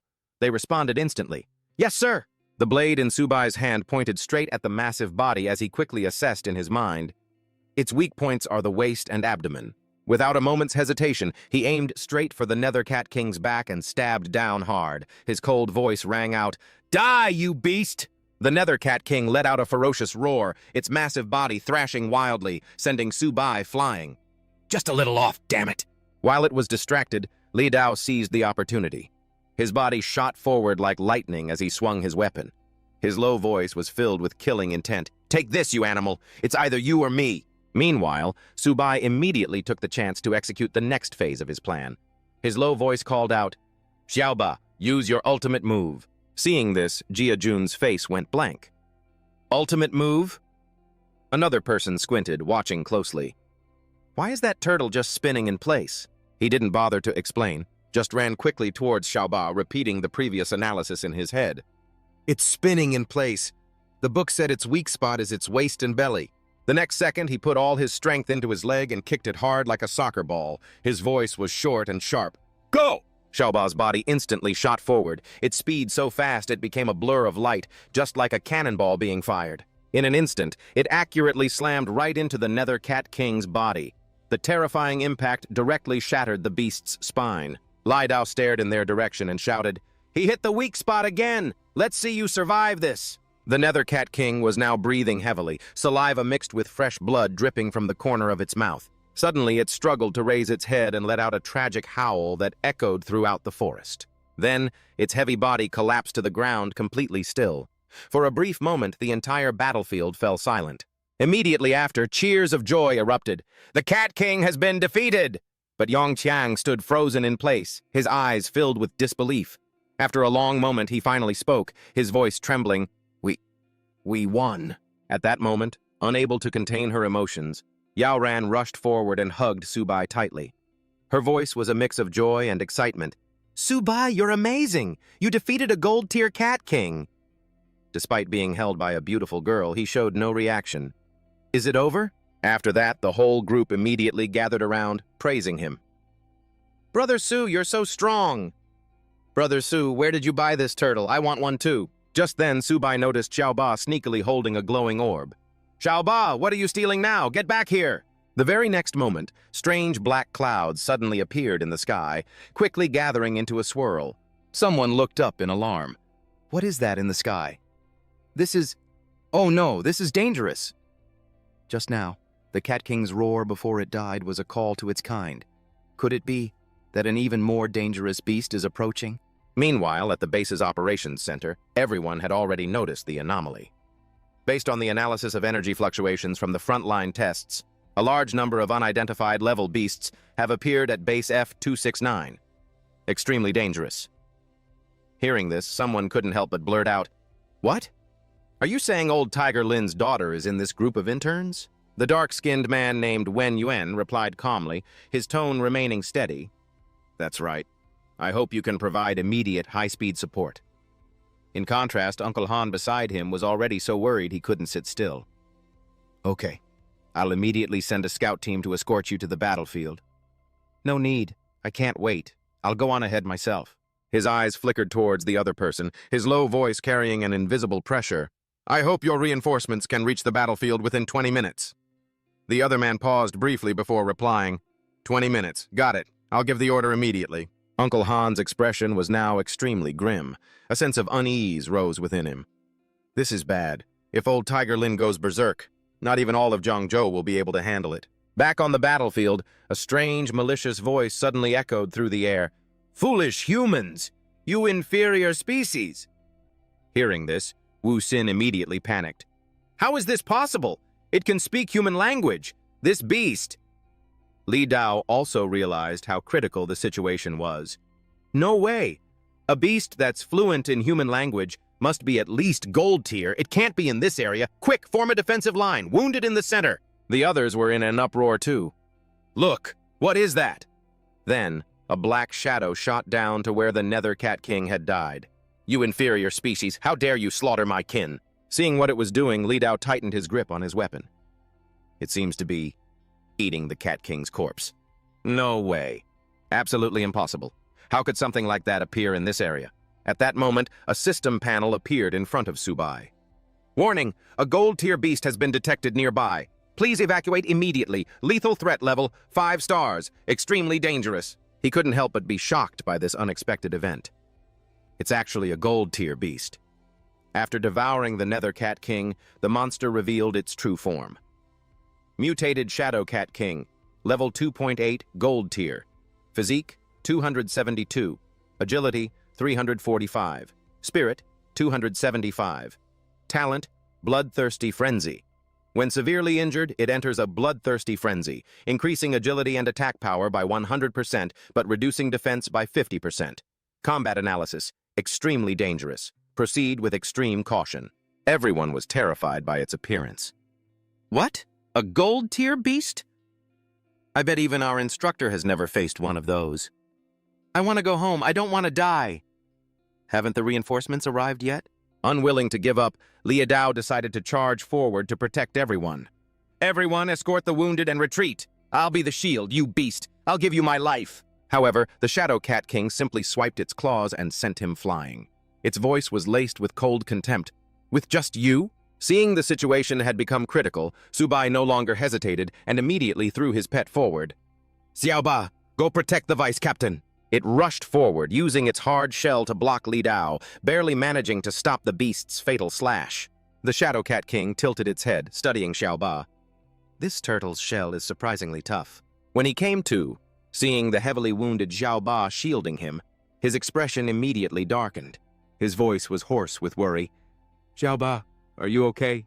Just as his spirit beast was severely injured, Subai suddenly coughed up a mouthful of blood, his face instantly turning pale. Xiao! Before he could finish, Yao Ran cried out in alarm, Subai, you're hurt! Hearing this, Wu Xin immediately turned her head, her eyes filled with confusion. How can Subai be injured? The Cat King didn't even attack him. Li Dao clutched his chest, breathing heavily. He spoke his guess in a low, pained voice. Could this be a beast tamer's talent? Origin link? She looked skeptical. Impossible. I'll go check. Warning. Tamed beast has entered a critically injured state. Activating beast tamer talent. Origin link. Master and spirit beast share energy and simultaneously bear damage. Wu Xin quickly went to check, shocked by what she found. No external injuries. Could it be that Subai has truly mastered the legendary beast taming skill Origin link? Yao Ran quickly let him rest his head on her lap, her voice full of concern. Subai, are you all right? Subai struggled to speak. I'm fine. Facing this situation, she could feel the danger growing clearer. She couldn't just stand by any longer and directly ordered the students. Subai is sharing the silver tier Nethercat's attacks with his spirit beast. We need to go support it. Jiajing and the others shouted with spirit, and those behind them responded in unison. Right! We can't let him fight alone. Just then, the Shadow Cat King's voice rang out, dripping with cold contempt. A bunch of worthless ants. Immediately after, it spread its dark wings, thick with the aura of death. A wave of shadow shock surged towards them. In the chaos, Wu Xin couldn't dodge in time. A stream of deathly energy grazed her shoulder, bringing a bone-chilling cold. This is bad. At the same time, seeing the black shadow rushing straight for them, Yao Ran reflexively held the person in her arms tightly, her panicked voice crying out, Subai, watch out! The very next second, a loud explosion roared, and flames erupted violently. As the smoke and dust slowly cleared, both of them were completely unharmed. She stared wide-eyed at the scene before her, utterly shocked. This is... Meanwhile, Subai, who was hiding behind Yanran, smirked smugly. He had finally finished absorbing the Silver Cat King's crystal. Immediately after, another long notification panel appeared. Little Turtle has leveled up to a low-level bronze black tortoise, activating the black tortoise bloodline. It can briefly maintain a black tortoise phantom and has obtained the talent, Black Tortoise Gravity. Tamed beast, black tortoise. Rank, low-level bronze. Black tortoise bloodline. Activation, 10%. All attributes have been upgraded, talents enhanced. Constitution, 218. Defense, 362. Agility, 55. Spirit, 60. Talent, 1. Black Tortoise Rampart. Can gather Black Tortoise power to form a defensive barrier, increasing defense by 300%. Talent 2, Tortoise Spirit Possession. Consumes a certain amount of stamina to cover the entire body in Black Tortoise energy, increasing attack power by 100% and defense power by 200%. Talent 3, Black Tortoise Gravity Pull.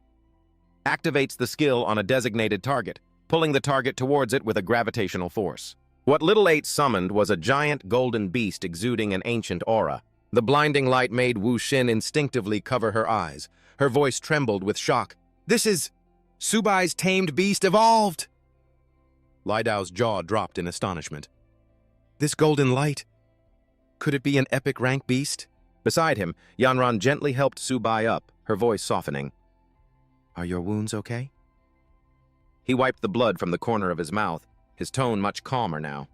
"I'm fine." A second later, Subai pointed forward decisively, his cold voice ringing out, "All right, Little 8, annihilate these beasts for me." It immediately sprang into action. Its colossal body charged forward, sending the Shadowcat King flying with a single impact, not even bothering to spare it a glance. Little 8's aura was so dazzling that no one could look directly at it. Subai's tamed beast is only a low-level black tortoise, yet it has such terrifying power. Its bloodline rank must be pretty high. To think Subai's bronze rank beast could send the Cat King flying in a single blow. The monster's body slid across the ground, carving out a deep trench. It only ground to a halt once the force of the impact had dissipated. Its claws dug into the earth, its voice filled with indignation and rage. "Damn it!" A second later, the Shadowcat King threw its head back and let out a deafening roar, its killing intent surging. "I'll kill you all!" Seeing the situation turn dire, the team began to panic. "Everyone be careful! The Cat King has gone berserk. Let's retreat, split up and run." Just then, dozens of distorted black shadows split off from its body, each forming a small monster that lunged forward. A venomous voice echoed, "None of you will escape, Shadow Clone!" Subai waved his hand forward without hesitation, his voice steady. "Little 8, stop it!" Little 8 immediately unleashed its power. Black Tortoise energy surged as invisible shockwaves spread through the area. Black Tortoise Gravity Pull. At the edge of the battlefield, one of the charging monsters suddenly froze in place, its body trembling violently. Immediately after, all the clones were dragged back towards Little 8 by an invisible force. Their struggles were futile. It opened its mouth wide, swallowing each monster whole without leaving a single trace. The monsters were quickly refined, turning into a stream of pure power that flowed into Little 8's body. Seizing the opportunity, Subai shouted in a deep voice, "Little 8, no need to hold back, go all out!" It raised its head, mouth wide open, as a massive amount of energy churned violently within it. An aura of destruction rapidly condensed. The next second, a destructive beam shot straight out, piercing through the entire forest and leaving a dazzling trail of light in its wake. The team scrambled to put up their defenses, their bodies staggering from the shockwave. "This energy wave is too strong!" The Shadowcat King let out a piercing shriek as its body was completely engulfed by the beam, leaving nothing behind. Just then, Wen Yuan finally arrived on the battlefield. Looking at the scene of devastation before him, he felt his presence was completely unnecessary. It's over, isn't it? The ground had been carved with a long trench, and wreckage was strewn everywhere. Such a brutal battlefield. What in the world did they go through? After the life-or-death battle, Li Dao remained composed. "Quickly, everyone clean up the battlefield." A moment later, Wen Yuan landed near Yanran, his voice filled with a rare relief. "Miss, I'm so glad you're safe." "Sir," she waved her hand politely. "I'm fine." Wu Xin was quite surprised. "Mr. Wen Yuan, what brings you here?" Soon after, Li Dao stepped forward to report. "Mr. Wen Yuan, I am Deputy Battalion Commander Li Dao of Military Base F-269. In this battle, our squad unit, in coordination with the instructors and students of Wu University, encountered a major attack from a horde of nether cats. We killed over 800 nether cats, including several bronze rank, 1 silver rank, and 1 gold rank. We are still calculating casualties and providing first aid to the severely injured." Hearing this, he exclaimed, "There was a gold rank one?" Wen Yan looked around in disbelief. "And you dealt with this gold rank mutated beast? That's incredible." Li Dao quickly clarified. "Reporting, Mr. Wen Yuan, it was Subai and his tamed beast who dealt with it." Hearing this, he inquired, "You're Subai? You're the one who killed this Cat King?" Subai stood at attention and answered honestly, "Yes, sir. But I killed it with the combined efforts of the deputy battalion commander and the masters. It wasn't my doing alone. Wen Yuan was very pleased with his response. Very good. He stepped forward and made an offer. Subai, after you graduate from Wu University, would you be interested in coming to the Jiangzhou Fortress to further your studies? Even though the beast tamer profession is in decline, I will personally mentor you. Subai could only refuse politely. Thank you for your kind offer, sir, but I haven't considered it yet. Just then, Li Dao came forward. Reporting, Mr. Wen Yuan, the battlefield is clear, awaiting instructions. He nodded in satisfaction. Good. Everyone, return to the base. Li Dao replied with a solemn, Yes, sir. On the way back, as the candidates entered the rebirth gate in an orderly fashion, Li Dao couldn't help but offer his praise. Go back and train well. You kids are the strongest generation I've ever seen. In unison, they all shouted, Thank you, Deputy Battalion Commander Li Dao. He watched the students with a gentle expression. This group of kids is really special, especially that boy Subai. You could say his future is limitless. Beside him, Wu Xin nodded. That's right. For a new student to achieve such power, I can't even imagine how strong he'll be in the future. They exchanged a few pleasantries. Commander Lai, we'll meet again if we have the chance. I owe Subai my life this time. You're exaggerating. Deputy Commander Lai Dao, until we meet again. Subai and his friends stepped out of the teleportation gate. We're finally back. Jia Jun also stretched in relief. That trip was way too dangerous. As soon as they returned to the school, they were greeted by people holding banners. All faculty and students of Jiangzhou Wu University welcome our heroes' glorious return. Welcome back, heroes. A girl holding a bouquet of flowers stepped forward. Welcome home, hero. At this, Yongqiang felt extremely awkward. The real hero is Subai. What the hell are we? We're just insignificant side characters. The injured students behind him looked weary. That's right, just insignificant side characters. But damn, I'm just glad I made it back alive. If it weren't for losing so many friends, I'd almost think today's experience was just a dream. Zhang Kai patted Subai on the shoulder encouragingly. I've heard about what you all went through on the battlefield. You are the heroes of our Jiangzhou Wu University. Your exam results this time will be the highest in our history. But Subai was too exhausted to care. Exam scores. Right now, I just want to go back to the dorm, shower, and get a good night's sleep. Hearing this, Yongqiang burst out laughing. Me too! Back in the room, their mood was much better.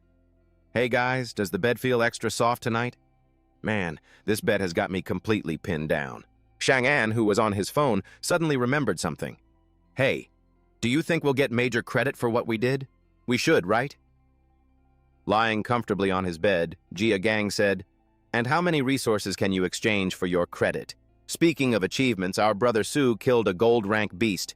I bet he can exchange that for a whole mountain of cultivation resources. Suddenly, he shot up from the bed. Oh, right! Brother Su, what kind of turtle is your little eight? I want to get one to raise at home when I go back. It's not for any other reason. I just feel safe seeing him. Subai was too tired to even open his eyes. Well, early the next morning, a frantic, incessant knocking suddenly echoed from outside the dorm room. The commotion woke Jia Gong. He groggily got up and dragged himself to the door, still half asleep. Coming, stop knocking, who is it? It's so early! But the moment he opened the door, Jia Gang froze, his eyes wide. You ladies are... Standing before him were 4 beautiful young women who smiled and spoke one after another. Hello, underclassmen! We're from the Jiangzhou Wu Student Council.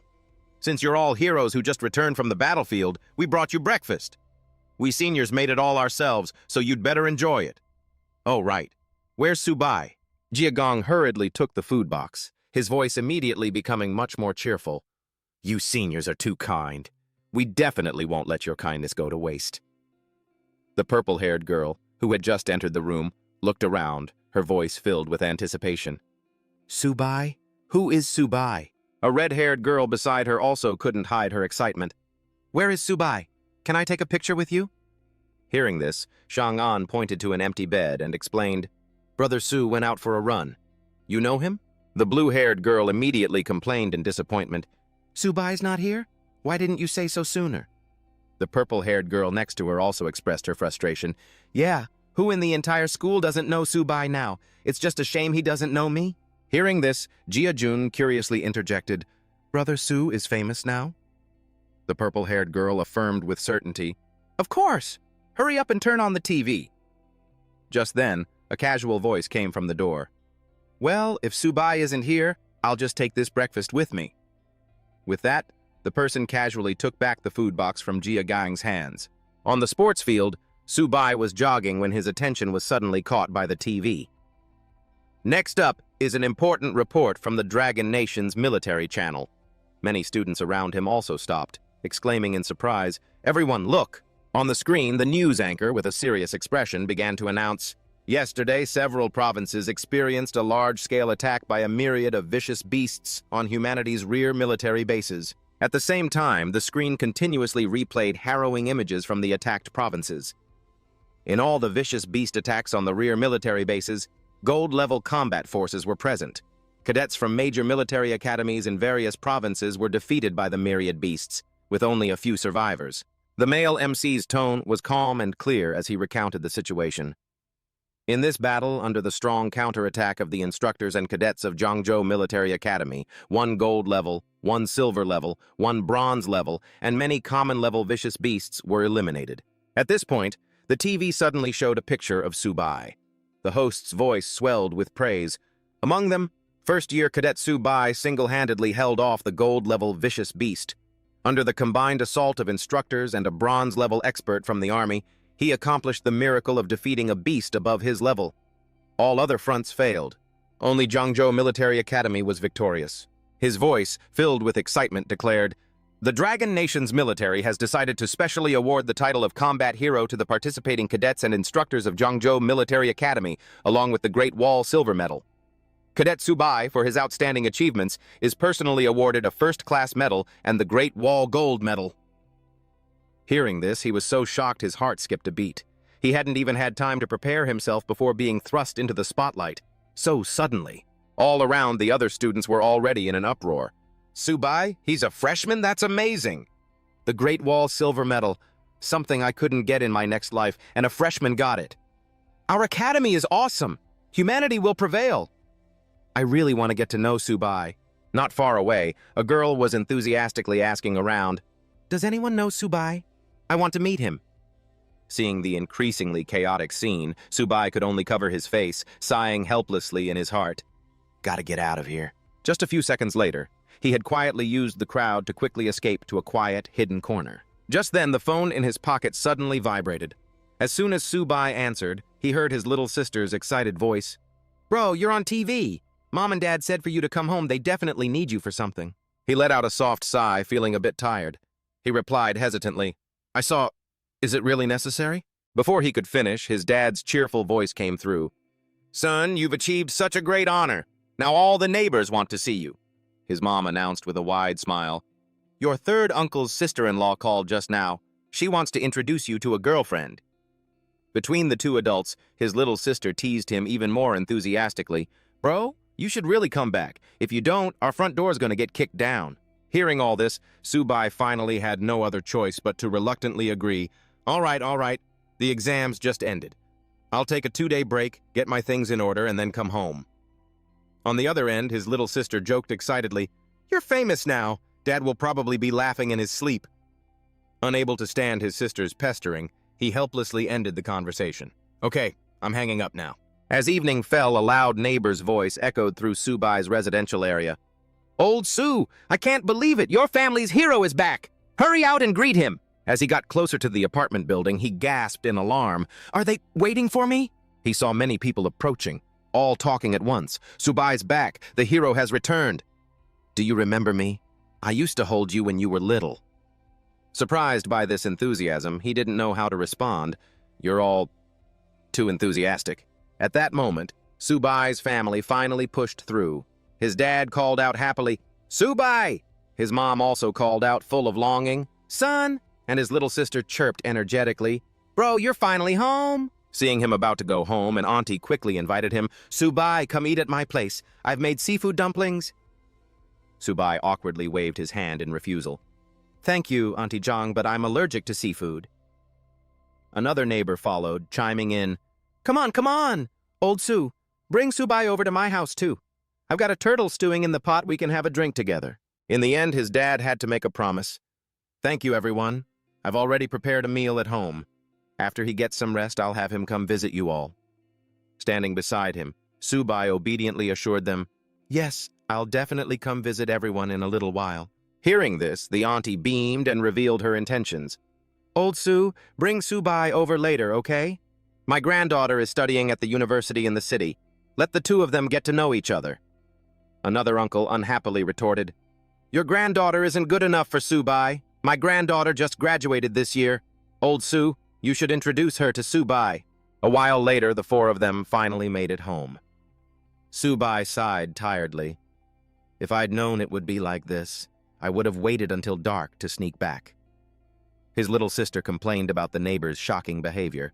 It wouldn't have worked. Auntie Zhang installed a camera at our door. She's waiting for you to come back so she can introduce you to her granddaughter. Inside the house, his dad had already gone to the kitchen. I'm cooking myself today. His mom turned to look at him and instructed, Son, you rest for a bit. Your father and I will cook first. Daughter, you come help out too. On the other side, Subai tossed his backpack onto a chair. Then he plopped down comfortably, sighing.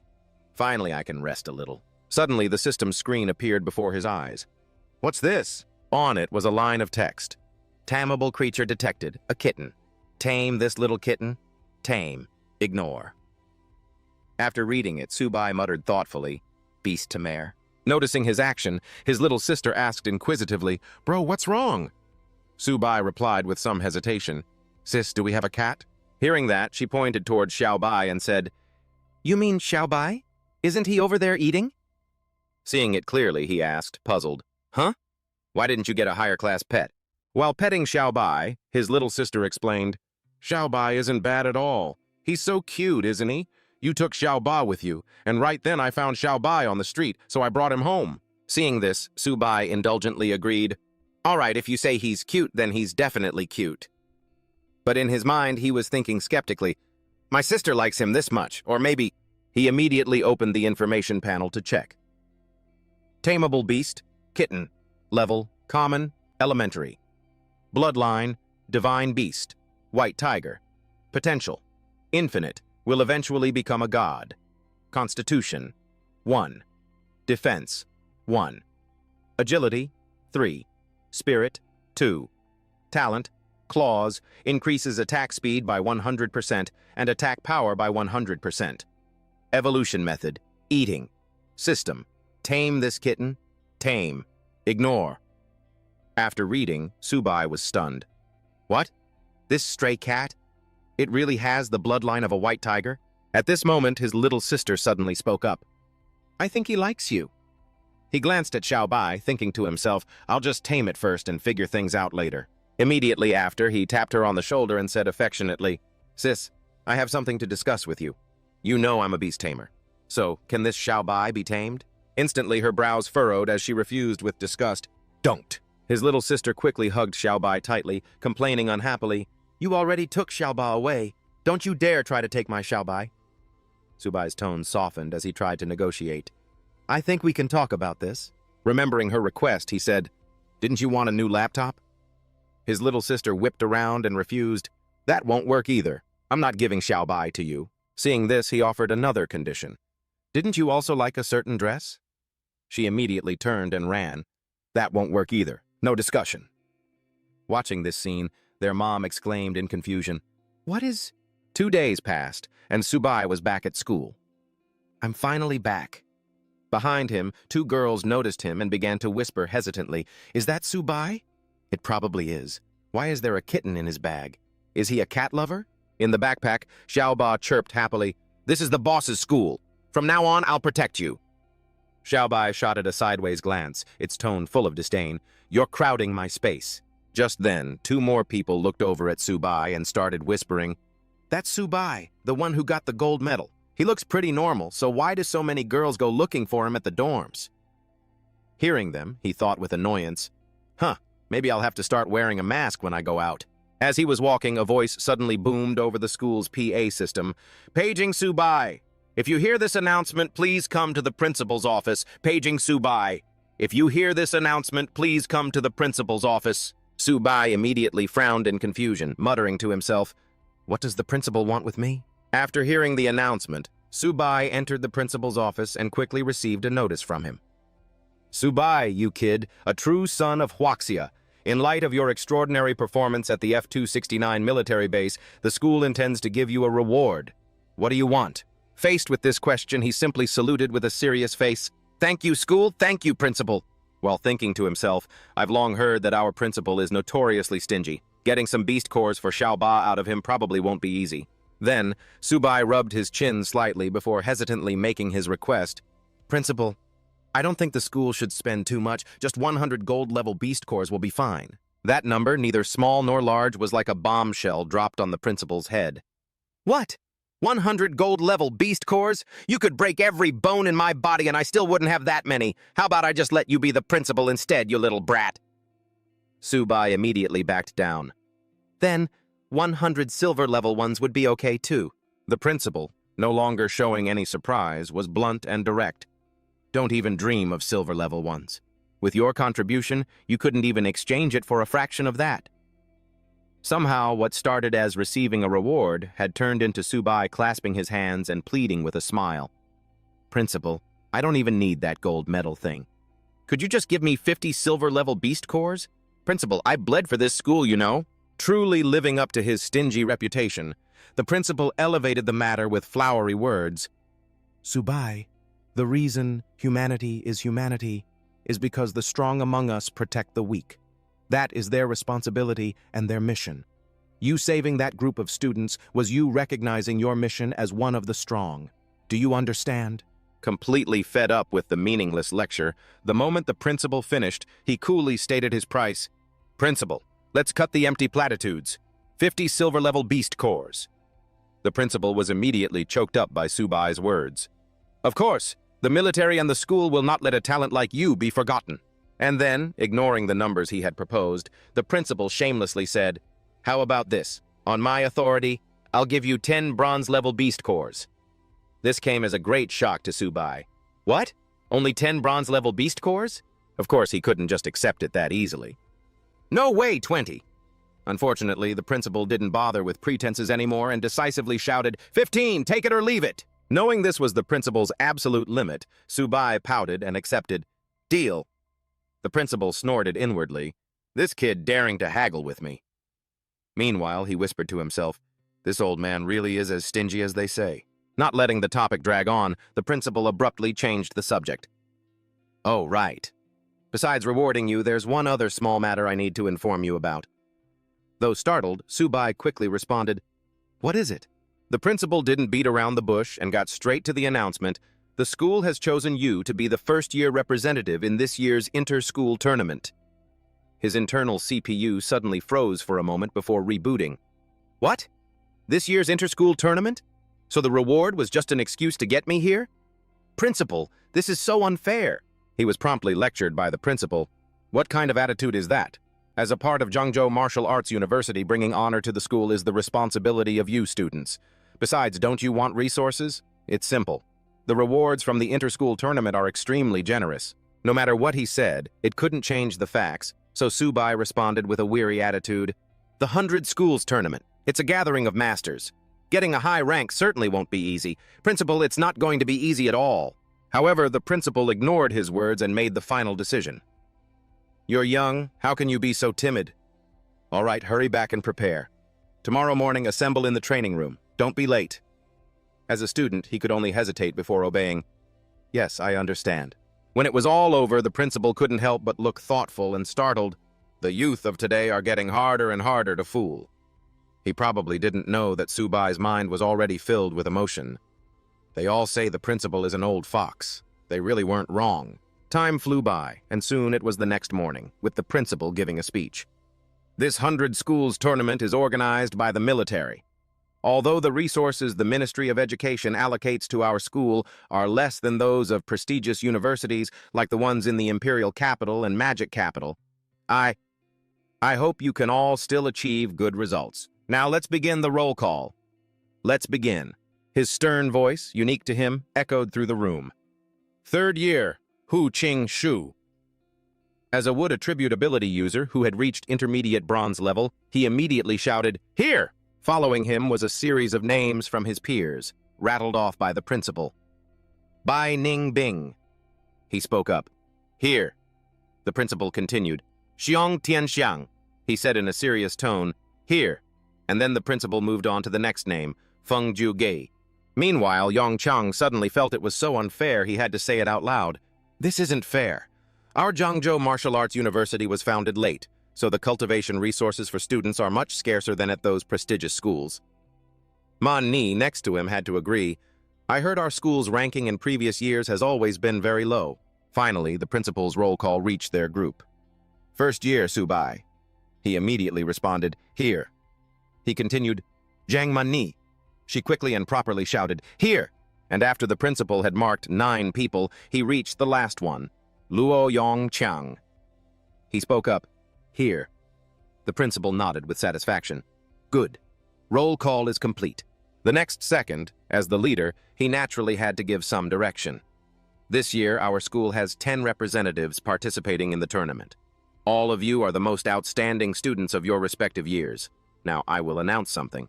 It was clear the principal had great faith in Subai, so much so that his next words drew all the animosity towards him. "This year, the captain of our school's inter-school tournament team will be Subai." Under the murderous glares from Tianxiang and Ning Bing, he was so startled he jumped. "Principal? Me? The captain? Is there some kind of mistake?" Regarding this matter, the principal stated decisively, "Making Subai the captain was the decision of the school board after careful deliberation." But it was clear Ning Bing wasn't convinced one bit. "Sir, Senior Ching Shu is the strongest among us in terms of both strength and experience. Why let a first-year take on the role of captain?" Tian Xiang, with a deep frown, also asserted, "That's right, Subai is just an elementary bronze-level ability user. Compared to Senior Ching Shu, Subai is a whole level weaker. On what basis is he the captain?" Unfortunately, those words were meaningless in the face of absolute power. The principal ground out each word. "You've all seen the news these past few days. Subai has the strength to kill a gold-level beast. Any of you who wants to be captain, if you've got the guts, go kill a gold-level beast and bring it back. I'll change the captain immediately." Because Ning Bing hadn't witnessed it herself, she shrugged mockingly. "Who the hell knows how he killed a gold-level beast? It was probably just luck." Tianxiang directly clenched his fist aggressively. "That's right. I don't believe it either. I want to challenge you right now, Subai." Hearing that, the other guy quickly followed suit. "I want to challenge you too, Subai." This caused no small amount of distress for Subai. "Seniors, I'm really not interested in this captain position." His mind was sweating bullets. "This old fox is too cunning. Isn't he just forcing me to become everyone's target?" Ignoring the students who were about to start a fight, the principal simply turned and left. "If there's nothing else, everyone go back and prepare. The tournament is less than 20 days away. I look forward to your performance." Subai immediately realized what was happening and followed suit. "This old fox sure runs fast." He was then pointed at and scolded by Tianxiang. "Hey, where are you going?" He quickly found an excuse. "Seniors, I have something I need to do. Excuse me, I'm heading back to the dorm first." Seeing his retreating back disappear from view, Ning Bing snorted in contempt. "Coward! I don't believe he could kill a gold-level beast." Meanwhile, the other student was filled with fighting spirit and declared, "Don't be hasty. Just you wait. When the tournament matches begin, I'll show him." And then, under the sunlight that illuminated the entire campus, Subai's voice rang out, "Xiaoba, you're in for a treat." With the spoils of war in hand, he didn't hesitate to share them with his little buddies. It seems this old guy is a man of his word. 15 bronze-level beast cores should be enough for you to level up, right? Even Subai himself couldn't help but comment, "Go on and eat, little eight. You really have a bottomless stomach." Seeing the little darling next to him trying to squeeze in, he said gently, "Don't be hasty, little white. You'll get your share too." The portion Subai gave to Little White was completely different from Little Eight's. "Little White, your level is too low. For now, just use this blood and chi recovery medicine. Little Eight, you really can eat way too much." At that moment, his tears flowed more fiercely than Niagara Falls. "That one leaf you ate cost me tens of thousands, maybe even millions, and you still want to eat more? How much do you have to eat before you evolve?" Pushing aside his redundant emotions, Subai decisively poured out all the beast cores he had worked so hard to get. These are the last few. If you don't evolve, from now on, all resources will go to Little White. But no sooner had he finished his sentence, Little Eight's entire body suddenly erupted in a golden light. This terrifying phenomenon shocked him so much he shot right up. It wasn't just Subai's room. The entire school campus suffered the same fate, with students panicking. What's going on? Is it an earthquake? When the moment of silence finally came, the system spouted a long string of notifications. Congratulations, host. The Mystic Tortoise has advanced to mid-tier bronze. The pet's level has been raised. Pet. Mystic Tortoise, level, mid-tier bronze. Mystic Tortoise bloodline activated by 30%. All attributes have been enhanced. Talents have been improved. Attributes. Constitution, 8,568. Defense, 862. Agility, 95. Spirit, 90. Talent 1. Mystic Tortoise Rampart. Can gather Mystic Tortoise power to form a protective barrier, increasing defense by 500%. Talent 2. Tortoise Spirit Possession. Consumes a portion of stamina to cover the entire body with Mystic Tortoise energy, increasing attack power by 200% and defense by 300%. Talent 3. Black Tortoise Gravity Pull. Activates a skill on a designated target. The target is pulled towards the Mystic Tortoise by an attractive force. If they do not approach, their speed will be significantly reduced. After investing so much and finally reaping the rewards, Subai laughed heartily. It finally leveled up! Although Little Eight's number of talents didn't increase, its attribute stats and talent levels have improved quite a lot. Apparently, the good news didn't stop there. The next little darling didn't disappoint, bursting with enough energy to make him jump for joy. This is great! Little White leveled up too. The system once again poured out a stream of notifications. Congratulations, host. The kitten has advanced to high-tier common, awakening the talent nether ghost step. Pet. Kitten, level, high-tier common. Possesses a portion of the White Tiger Saint Beast bloodline. Can grow indefinitely and will eventually become a god. Constitution 39. Defense 38. Agility 79. Spirit 25. Talent 1. Sharp Claws.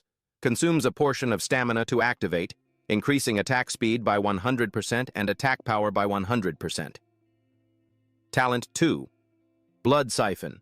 Consumes a portion of stamina to activate, increasing attack power by 100% to 500%. The increase is greater the more severe its own injuries are. Talent 3. Nether Ghost Step. Consumes a portion of stamina to activate, increasing movement speed by 100% to 200%. The speed increases based on the amount of blood consumed. After reviewing everything, Subai satisfyingly patted the heads of his two pets. Well done. Little White's agility is very high. It's almost like it's grown explosively. Both Little Eight and Little White have completed their level-ups. And of course, he couldn't forget to check his own information. Next, the status panel for host Subai popped up. Class, Beast Tamer. Level, mid-tier bronze with a 20% enhancement from the kitten. Age, 18. Constitution, 115. Base, Constitution, 38. Inherited from Mystic Tortoise, 65 points. Kitten, 12 points. Agility, 74. Base, Agility, 32. Inherited from Mystic Tortoise, 18 points. Kitten, 24 points. Spirit, 86. Base, Spirit, 60. Inherited from Mystic Tortoise, 18 points. Kitten, 8 points. Pet. Mystic Tortoise, detailed attributes can be checked. Pet. Kitten, detailed attributes can be checked. Talent 1. Infinite Evolution, contracted by the system. Talent 2. Can use all of the pet's talent skills, a common talent for all beast tamers and ability users. Talent 3. Origin Co-Flow. The host can share energy and endure damage with their pets. At that moment, a confidence uniquely his own swelled up, so intensely it felt like it could become tangible, just waiting to shine on the stage of the Inter-100 Schools Tournament. Zhangzhou, Martial Arts University's representative list for the Inter-School Tournament. Third-year student, mid-tier bronze, wood element user, Hu Qing-shu. Third-year student, mid-tier bronze, martial artist, Xiang Tianxiang. Third-year student, mid-tier bronze, martial artist, Feng Ju-gei. Second-year student, mid-tier bronze, martial artist, Qin Shi. Second-year student, mid-tier bronze, martial artist, Bai Ningbing. Second-year student, mid-tier bronze, martial artist, Wang Qingqing. First-year student, low-tier bronze, martial artist, Lu Luohao. First-year student, low-tier bronze, lightning element user, Lei Yun Xiao. First-year student, low-tier bronze, martial artist, Jiang Man Ni. First-year student, low-tier bronze, ability user and beast tamer, Su Bai. In the library at Jiangzhou Martial Arts University, someone's voice rang out, "I never expected the library at Jiangzhou Martial Arts University to be this big." In response to this, the librarian replied with a sense of pride, "But of course, our school's library existed even before the university was founded. It is the solid foundation of Jiangzhou Martial Arts University. I'm surprised a first-year student has already accumulated 180 credits." Then, maintaining her professional smile, she perfectly fulfilled her duties. "The books on beast training you're looking for are right over there. Feel free to search for any materials you need." Su Bai replied politely, "Yes, ma'am. Thank you." Afterwards, he walked with steady steps among the vast repositories of knowledge. There really are a lot of books related to beast training. This should be enough for me to read, right? Suddenly, a familiar name caught his attention. "Luo Fan. I feel like I've heard that name somewhere before." Opening it right away and observing every word, Su Bai mumbled to himself, "Heaven and earth return. The divine soul is immortal. The godheads converge. Saint Beast armament. The root system of all flora. Origin Koflow."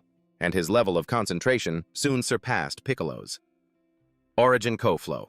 I've already mastered this skill.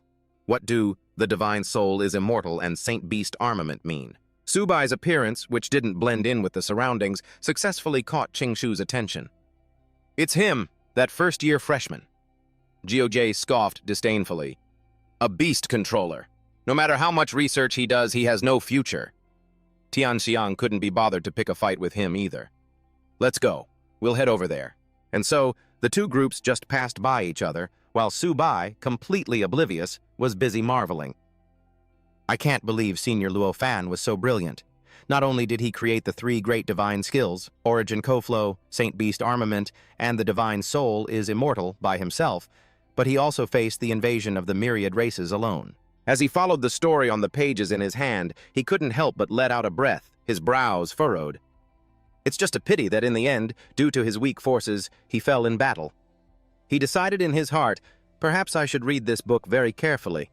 However, before he could do anything, a sudden stream of light flared up, successfully stunning Su Bai. Panic was etched on his face.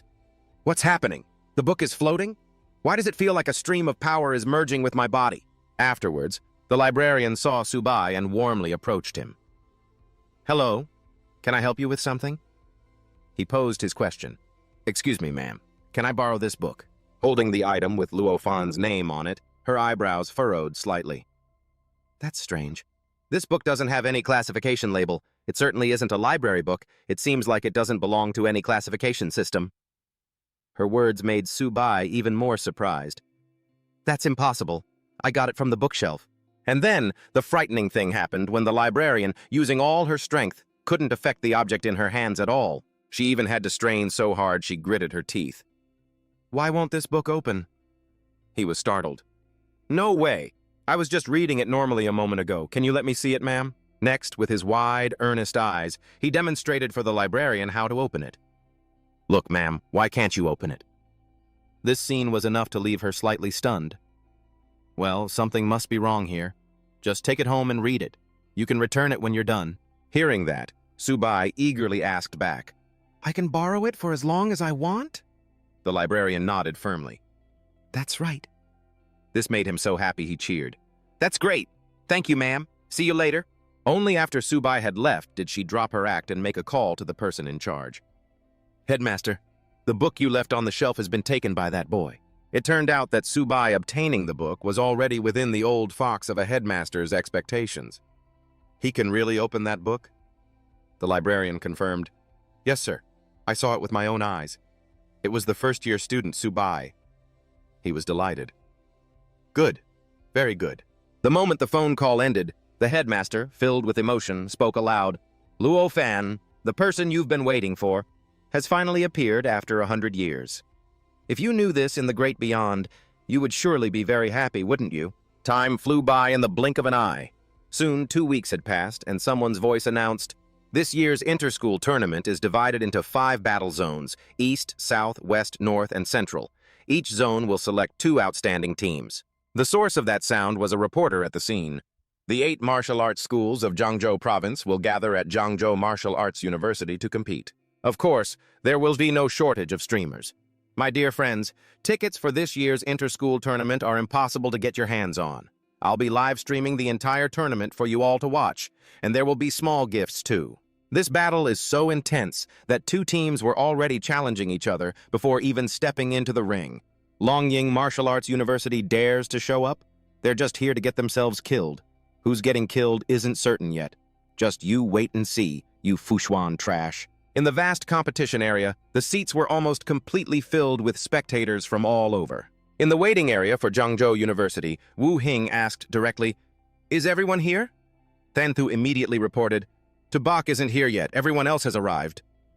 Thien Tuong then jumped in sarcastically, "He's our team captain. Don't tell me he's going to back out at the last minute." But no sooner had those words left his mouth than Tabak appeared before them. How could I possibly back out at such a crucial moment? Based on both intuition and experience, Wu Hing, as the special training instructor, keenly noticed, "It's only been a few days, but why do I feel that Tabak's strength has improved quite a bit?" Meanwhile, he heroically declared, "I'm here." She didn't ask directly about her suspicions, but stepped forward and said, "It's good that you're here. The match is about to start. You need to set the fighting order." Tabak, wearing a confident smile, announced, "Don't worry, teacher. I already have a plan." Not letting time go to waste, Trong Kai stepped up to host.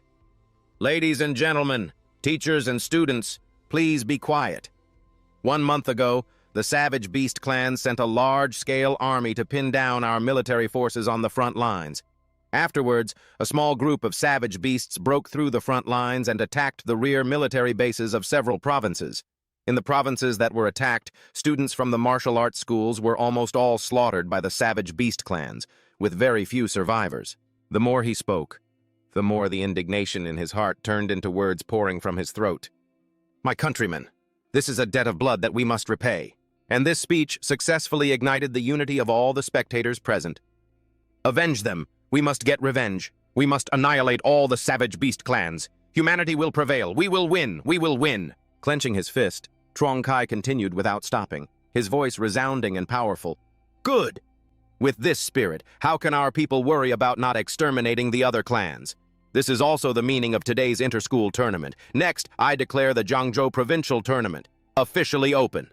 Then his tone softened slightly as he explained the important information. "This tournament will use a team battle format. Each team can have a maximum of 5 members on the field at a time. The losing team must leave the stage, while the winning team can continue to accept challenges. The team with the last person standing will be the winner. Next, we will conduct a random draw to determine the matchups." The system was so fast that the results were out in an instant. First match, Longying Martial Arts University versus Xingxin Martial Arts University. Second match, Jiangzhou Martial Arts University versus Qingyun Martial Arts University. Third match, Fuchuan Martial Arts University versus Chichang Martial Arts University. Fourth match, Anyi Martial Arts University versus Jiangsu Martial Arts University. As soon as the list appeared, Trong Kai quickly shouted, "Will the competing students from Longying Martial Arts University and Xingxin Martial Arts University please come to the stage?" Meanwhile, Thanthu remained calm and remarked, "I didn't expect us to draw Qingyun Martial Arts University." Wu Hing, however, was focused on another issue. "Longying is already fighting Xingxin, but our own fighting order still hasn't been decided." Of course, the principal wouldn't miss this tournament. "Tabak, how have you arranged the lineup?" Both Thanthu and Thien Tuong immediately spoke up. "Hello, principal." With an air of arrogance, Tabak made a quick decision and brushed the matter aside. "I'll go out first. The other 4 can figure it out amongst yourselves." This made Thanthu break out in a cold sweat. "Tabak, is this really your strategy?" He couldn't hold back anymore and made a suggestion. "Shouldn't we arrange our strategy based on Qingyun Martial Arts University's fighting order to counter them?" Thien Tuong, who always liked to provoke Tobak, became even more aggressive. "That's right. You're going out first. What happens if you can't win? You'll be a disgrace to our Jiangzhou Martial Arts University." But he just calmly assured the team members, "Everyone, don't worry. I absolutely will not let you down." The principal, with his sharp eyes, had silently noticed, this kid, in just a few days, his rank has increased so much. His talent is truly remarkable. Seeing that his team's situation wasn't looking great, he quickly whispered in to Bach's ear. Kid, don't be so over the top. You should leave some glory for your seniors. Otherwise, you'll alienate all of them, and it'll be hard for you at school later on. While the Zhangzhou team was busy arguing, the battle on the stage had been decided as Chuang Kai announced, Singsin Martial Arts University is the winner. In the waiting area below, Wu Hing had to let out a startled cry and didn't forget to add a reminder. Singsin Martial Arts University is so strong this year. They took care of Long Ying so quickly. To Bach, it's your turn to fight. Possessing a strong belief that everything was in the palm of his hand, he walked forward heroically. All right, everyone, watch closely. Tian Tuong maintained his annoyed attitude. I'd like to see what he's really made of. Yen Yin, sitting in the stands, burst out with cheerful energy. To Bach, you can do it! Jia Kang, who wasn't participating, also cheered with all his might. You have to win the championship! At the center of everyone's attention, Tabak of Zhangzhou officially met the representative of Qingyun Martial Arts University. Lang Fong immediately put on a disdainful tone. So you're the first-year freshman who took down a gold-level savage beast? At the mention of this story that made him famous overnight, he broke into a sweat and had to nod in acknowledgement. That would be me. As the mid-tier bronze captain of Than Van Martial Arts University, Lai Lang Fong curled his lip and growled, Today, I'll show you what true power looks like. However, Tabak made an unconventional move. Little Ba, come on out. This startled his opponent. Kid, is this your beast? Then he burst out laughing so hard he couldn't see the sky. You didn't seriously bring your house pet into the arena, did you? But Tabak ignored him, busy taking out some tasty treats. I left in a bit of a rush and didn't even have time for breakfast. The spectators couldn't help but be surprised. Why did he bring a tiny turtle to a match? Another spectator sneered, raising an eyebrow. Jiangchao Martial Arts University must be really scraping the bottom of the barrel to think they'd let someone like this on stage. Meanwhile, in the team's rest area, Wu Hin was breaking out in a cold sweat. Is Tobak really just sitting on the stage, eating peanuts and drinking Coke? Tian Tuong, who still held a grudge against Tobak, grumbled, This guy is being way too disrespectful to his opponent. Beside them, Vin Quang couldn't help but question, His opponent is a mid-tier bronze, isn't he? I wonder if he can handle it. At that moment, Tabak was extremely chill and didn't forget to remind his little darling, Little Ba, you've eaten so many beast cores, don't you dare embarrass me. Without any warning, Little Ba's entire body erupted with an energy that made Lang Fong jump. This power, could this turtle really be his beast? It didn't stop there. Its seemingly translucent body began to grow larger. In a flash, Little Ba officially erupted into its Xuanwu form, successfully terrifying him. This is terrifying. Just then, the spectators who had been laughing a moment ago all jumped to their feet. That turtle is huge. Is a single one of its eyes as big as a basketball? Shocked exclamations echoed one after another. Is that skin on its body? That's clearly armor. It's even shimmering like metal. Oh my God, look at those claws and limbs. No wonder Tabak was able to kill a gold rank. One spectator expressed his frustration. Who could possibly withstand a slap from that turtle? Yen Yen thought to herself, Tabak has gotten stronger. She remained calm, but Huang An was clutching his head in confusion. Since when could Little Ba get this big? Back on the stage, Tabak shook the nearly empty soda can in his hand and casually urged, Little Ba, finish this quickly. Without giving the high-ranking Lang Fong a chance to show what he could do, Little Ba's massive green forelimb shot out. It was surprisingly neat and decisive. It sent him flying far away with just a single whip-like strike. Lying motionless on the cracked blue stone floor, Lang Fong still couldn't believe it. It was over so fast. The next second, Tabak spoke in a calm, even tone, offering some gentle advice. Hey, classmate, try to hang in there a little longer. I want to finish my Coke before we continue. His opponent's fists clenched tightly. Arrogant! In any case, as a contestant, Lang Fong didn't give up, but his disdainful attitude was gone. That was just a surprise attack. I have to focus all my strength. Out loud, he challenged, You think you're tough, huh? After that, his entire body began to turn into a yellowish stone. Then let's see who's tougher. As the last word fell, Lang Fong launched himself forward with a powerful leap. Of course, Little Ba wasn't the kind of beast to just stand there and take a hit. It immediately unleashed its resounding lion's roar technique. Before he could even react, he was blown out of the area and knocked unconscious amidst Trong Kai's shout, Out of bounds! Wu Hin was stunned by this swift turn of events. It's over already? Tobak won? The headmaster, as if he had known all along, let out a hearty laugh. The young man has great potential. Thien Tuong was so shocked he started to stutter. This turtle, it's too strong. At that moment, another round of heated discussion erupted in the stands. Is the captain of Than Van Martial Arts University an idiot? How could he not dodge a slap that big? It didn't even look that fast. Dude, you clearly don't know your physics. You think the turtle's speed is slow because its body is so massive. Everyone was gaping in shock. Even a mid-tier bronze esper couldn't stop it. This thing is unbeatable. Are you kidding? It can kill gold-rank beasts. How could it be easy to deal with? Even now, Huang An still couldn't believe it. Little Ba was never this strong before. It was surprisingly quick, but Truong Kai maintained a serious face and fulfilled his duty. First match, Tobak of Jiangchao Martial Arts University is the winner, calling the second contestant from Than Van Martial Arts University, Truong Tuyen, to the stage. Truong Tuyen, a mid-tier bronze esper from Than Van Martial Arts University, got into a ready stance the moment she entered. I have to use my speed to win. I can't let that turtle get near me. Learning from her teammate Lang Fong's mistake, she charged forward in a zigzag pattern without wasting any words. And it was clear that because of this, Little Ba was having a hard time, backed by Truong Kai's powerful commentary. Truong Tuyen is using her speed advantage, constantly moving outside the large turtle's attack range. The entire stadium immediately erupted. That's right, fight just like that. I told you the guy before was an idiot. Despite having the temporary advantage, Truong Tuyen's expression remained serious. I just need to find an opening, and I can win with a single blow. In the contestants' rest area, Vu Hin couldn't help but furrow her brows. Truong Tuyen is constantly dodging, looking for an opening. At this speed, the turtle can't possibly land a hit. Than Thu calmly assessed, Tobak is underestimating his opponent. Even though Little Ba was struggling, Tobak was still casually enjoying his snacks. At that moment, it brought its giant Xuanwu forelimb slamming straight onto the hard floor. However, Truong Tuyen's uniquely agile figure nimbly dodged through the air. Your turtle is very strong. In just a moment, she landed softly right behind Little Ba's head and slowly continued, but, with a thrilled smile, Truong Tuyen charged straight for Tobak and declared, I'll take out the beast to mare directly.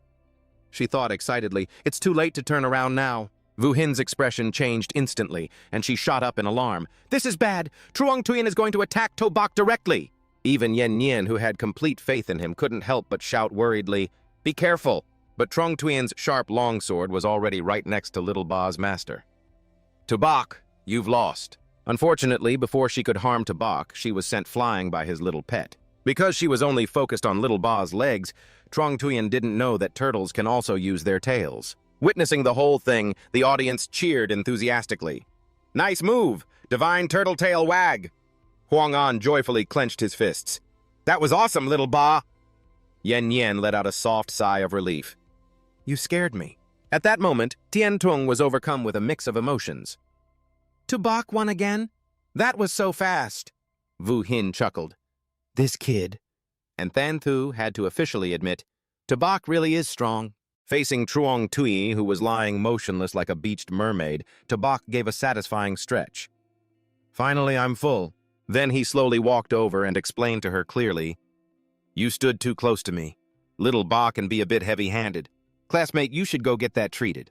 While Truong Tuyen could only be carried away on a stretcher, he turned his back and said in a monotone voice, All right, I guess I have to get serious now. Shedding the chill vibe he'd had since the beginning, Tobak boldly issued a challenge. Next, who's up for a fight? In the next fight, Xiaoba single-handedly sent the Thanvan contestant packing amidst the excited cheers from the stands. With a relaxed expression, as if he'd just been on a stroll, Tobak spoke in his usual monotone, Next. Without any suspense, the victory once again went to Xiaoba's owner, who was busy striking a pose for the camera. Next, having defeated all 5 contestants from Tanvan Martial Arts University, Truong Kai raised his hand and announced loudly, Jiangchou Martial Arts University, Tobak wins. Witnessing this unprecedented event, the audience was horrified. Oh my god, this Tobak guy from Jiangchou Martial Arts University just ate peanuts the whole time and won the match with a turtle. I've never seen anything like it. He's even got female fans. I've watched these matches my whole life and I've never seen a contestant so arrogant. Man, this is so satisfying to watch. Hung An and Jia Kang cheered wildly, Tobak is the best! Tobak, 1 on 5! From the stands, waves of chants rose up. King Ba, 1-on-5. Tobak, 1-on-5. However, Tobak wasn't happy at all. Why does that sound so weird? It feels like they're calling me the turtle. Back in their school's rest area, Vu Hin immediately came over to praise him. Tobak, great job! Of course, the principal had to add his part.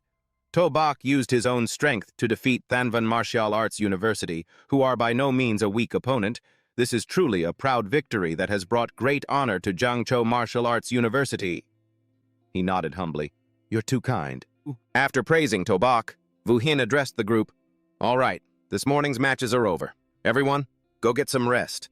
After the lunch break, we will continue with the second round of the tournament. The principal took the opportunity to add, during the tournament, the cafeteria will be open free of charge to all athletes. Everyone feel free to go there to eat and recharge. The moment the students heard that special phrase, they instantly cheered, free of charge? Awesome! Unlike the relaxed atmosphere on the other side, the rest area of Fuxuan Martial Arts University was tense as the coach spoke. If we face Jiangzhou Martial Arts University in the next match, they'll most likely send Tobak out again. A black-haired guy replied nonchalantly, Tobak's pet is practically invincible in close combat. What are we supposed to do? The coach answered him in a stern tone. If we really do face Jiangzhou Martial Arts University Mao Kai, you will deal with Tobak. A brown-haired girl followed up. That's right. The captain has poison-type abilities. He doesn't need to engage in close combat. As a strong fighter, he didn't hesitate to agree. All right. When the time comes, I'll keep my distance and use poison. I'll definitely kill that turtle. Meanwhile, in the rest area of Tandan Martial Arts University, they were also discussing Jiangzhou Martial Arts University's surprising performance. Everyone, don't be discouraged. Tobak is very strong, but his weakness is also very clear. We need to find an opportunity to break through the turtle's defense and defeat Tobak. That's the only way to win. As the captain, Li Fong made a proposal and gave his assessment. The principal is right. If we face Tobak this afternoon, I'll deal with him. Actually, this morning, Trung Tween's strategy was correct. He just wasn't fast enough and his opponent gave him no openings. All right, Li Fong, you're a speed-type martial artist. Wait for an opportunity and attack Tobak directly. He nodded. Got it. Time flew by in the blink of an eye, and soon it was time for Trung Kai to take the stage again. This morning's matches were truly exciting. The students all showed great fighting spirit and fearless courage. Next, the second round of the tournament will begin immediately. We will now proceed with the random draw. Unlike their scornful attitude this morning, the audience now shared a common prediction. I think this time, the Jiangzhou Martial Arts University team won't even need their other members. Tobak alone can probably beat the other schools. Having a teammate like that must be amazing. However, some still maintained their mocking tone with a sly grin. Don't celebrate too early. This is just the provincial tournament. Against martial arts universities from outside the province, Jiangzhou could still get beaten so badly they won't be able to hold their heads up. Hearing this, Thien Tung felt utterly despondent. We were always the ones who couldn't hold our heads up. Now that we have Tobak, it feels like we're not even part of our own team's success. Not keeping everyone waiting, Trung Kai directed everyone's attention to the big screen. And now, I will announce the results of the draw for the second round of the provincial tournament. The text was displayed clearly. First match, Jiangzhou Martial Arts University versus Tandan Martial Arts University.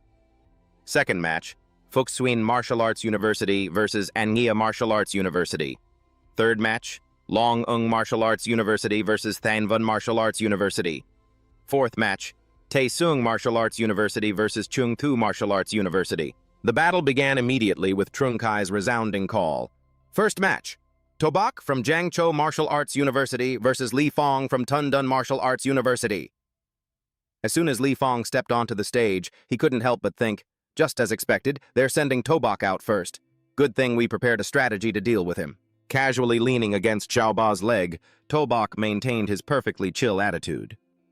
Classmate, don't be so tense. Relax a little. Just bear with it for a bit and it'll all be over. The moment Trung Kai shouted, Begin! Li Fong, a high-tier bronze rank and the captain of Tundun Martial Arts University, quickly channeled his energy. Tobak, don't be so arrogant. Then, with a confident smirk, he directly executed the Azure Wind Steps, completely different from Trung Tween. This time, Li Fong dashed past before Xiaoba could even swing its leg. However, its speed was nothing to scoff at.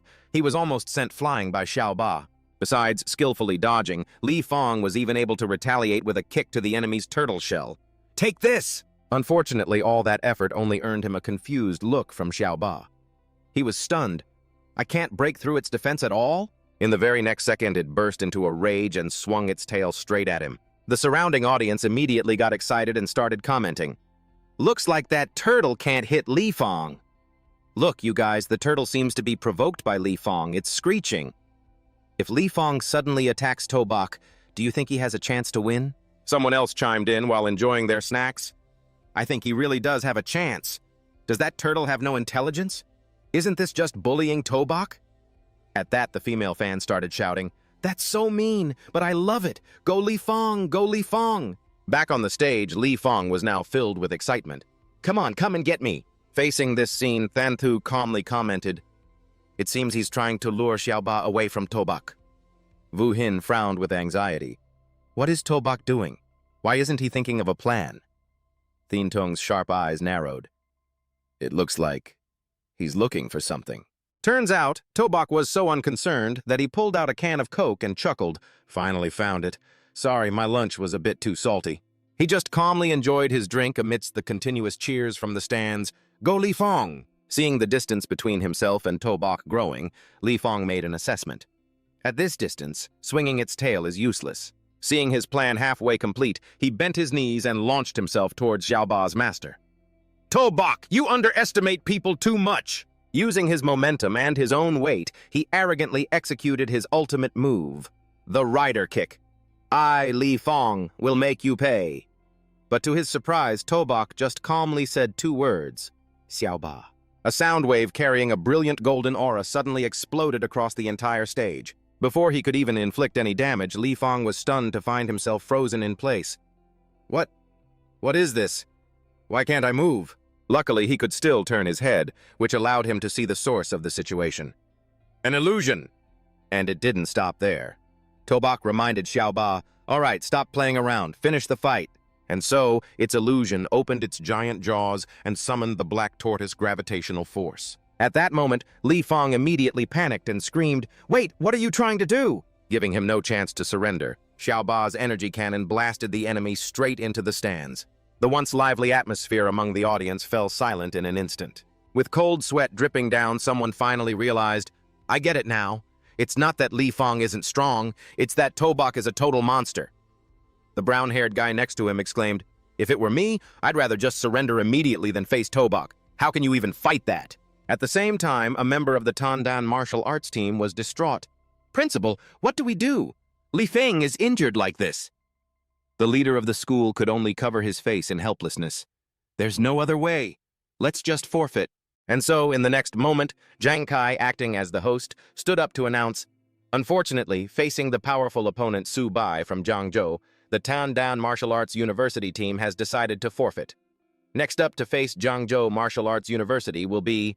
The screen quickly displayed the image of Mao Kai's group as he announced, "Fuchuan Martial Arts University."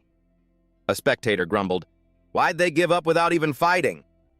The black-haired man next to him exclaimed, "Su Bai is just too strong. It's better to forfeit than to be needlessly humiliated." At this point, Wu Hin had placed her complete faith in the one shining on the stage. "All right, Tandan forfeited on their own. Su Bai can conserve his strength to deal with Fuchuan." Thien Tuong was so bored he couldn't even be bothered to react. Like he needs to conserve his strength. However, Thanthu frowned and rubbed her chin. But Fuchuan's captain is a poison attribute user. He probably won't be easy to deal with. Back in the central arena, Zhang Kai immediately shouted, "The match begins!" The moment he finished speaking, Xiaoba impulsively moved, forcing Mao Kai to hastily wave his hand. "Wait, don't attack just yet." Unlike the previous contestants, Mao Kai, a mid-tier bronze and the captain of Fuchuan Martial Arts University, started a conversation. "Su Bai, I admit you're very strong. I know I'm no match for you. How about we make a deal?" This successfully caught Su Bai's attention. What kind of deal? Mao Kai's plan was to secretly gather energy while distracting his opponent with words. "Student Su Bai, you really are very strong. I probably won't be your opponent in this match. However, I'd really like to discuss the issues of a beast tamer with you." Hearing this proposal, Su Bai's face went blank. What is this guy doing? He keeps wanting to discuss beast tamer issues with me. However, his central processing unit operated at super high speed, and he quickly realized, I get it, you're deliberately stalling for time. As a poison attribute user, the time you need to channel your element is much longer. Without a shred of hesitation, Subai directly gave the command, Xiaoba, go! But from Maokai's palm, a stream of green gas flowed out along with a contemptuous tone. Only figuring it out now? An astonishing power revealed itself. He raised an eyebrow mockingly. It's too late. Even if you have a divine-level beast, you can't escape my poison mist. In just an instant, that green gas completely obscured Xiaoba. Subai was startled and shouted again, You can't escape! Below the stage, Thanthu was so panicked she broke out in a cold sweat. This is bad. Subai completely underestimated him.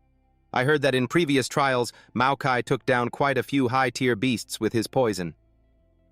Even Wu Hin became anxious. Then what should we do? In contrast to them, a calm principal spoke up. Don't panic. The winner hasn't been decided yet. By now, Xiaoba's weakness was clear as it thrashed about, unable to touch the long-winded Maokai. In this poison mist, you can't see a thing, but I remain unaffected. A sly, excited smile appeared on his face as a series of calculations instantly swirled in his mind. Let's see how much longer you can last in my poison mist. Subai, you were too careless. Let me release my poison creatures and this match will be over in a flash. Seeing Subai's figure sitting cross-legged in this situation, Maokai paid him no mind at all. Are you meditating to resist the invasion of my poison mist? But you're facing more than just the mist, you know. As the master of this game, he quickly leaped high into the air and easily located his enemy's position. Die, Subai. What a pity that Subai had long been on guard. Trying to attack from behind inside a poison mist? Too bad you're up against me. His action successfully sent Maokai into a sweaty panic. How is this possible?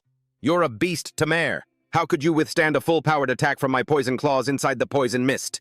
In the contestants' rest area, the principal of Zhangzhou Martial Arts University began to explain, it's an affinity with the origin. Both Thanthu and Wu Hin were puzzled. An affinity with the origin? He nodded in confirmation. That's right. This is a high-tier talent of a beast to mare. Subai can transfer his beast's defensive capabilities to himself. On the stage, Subai was filled with disgust as he dusted off his hands. Let's end this quickly. Your poison mist is really unpleasant.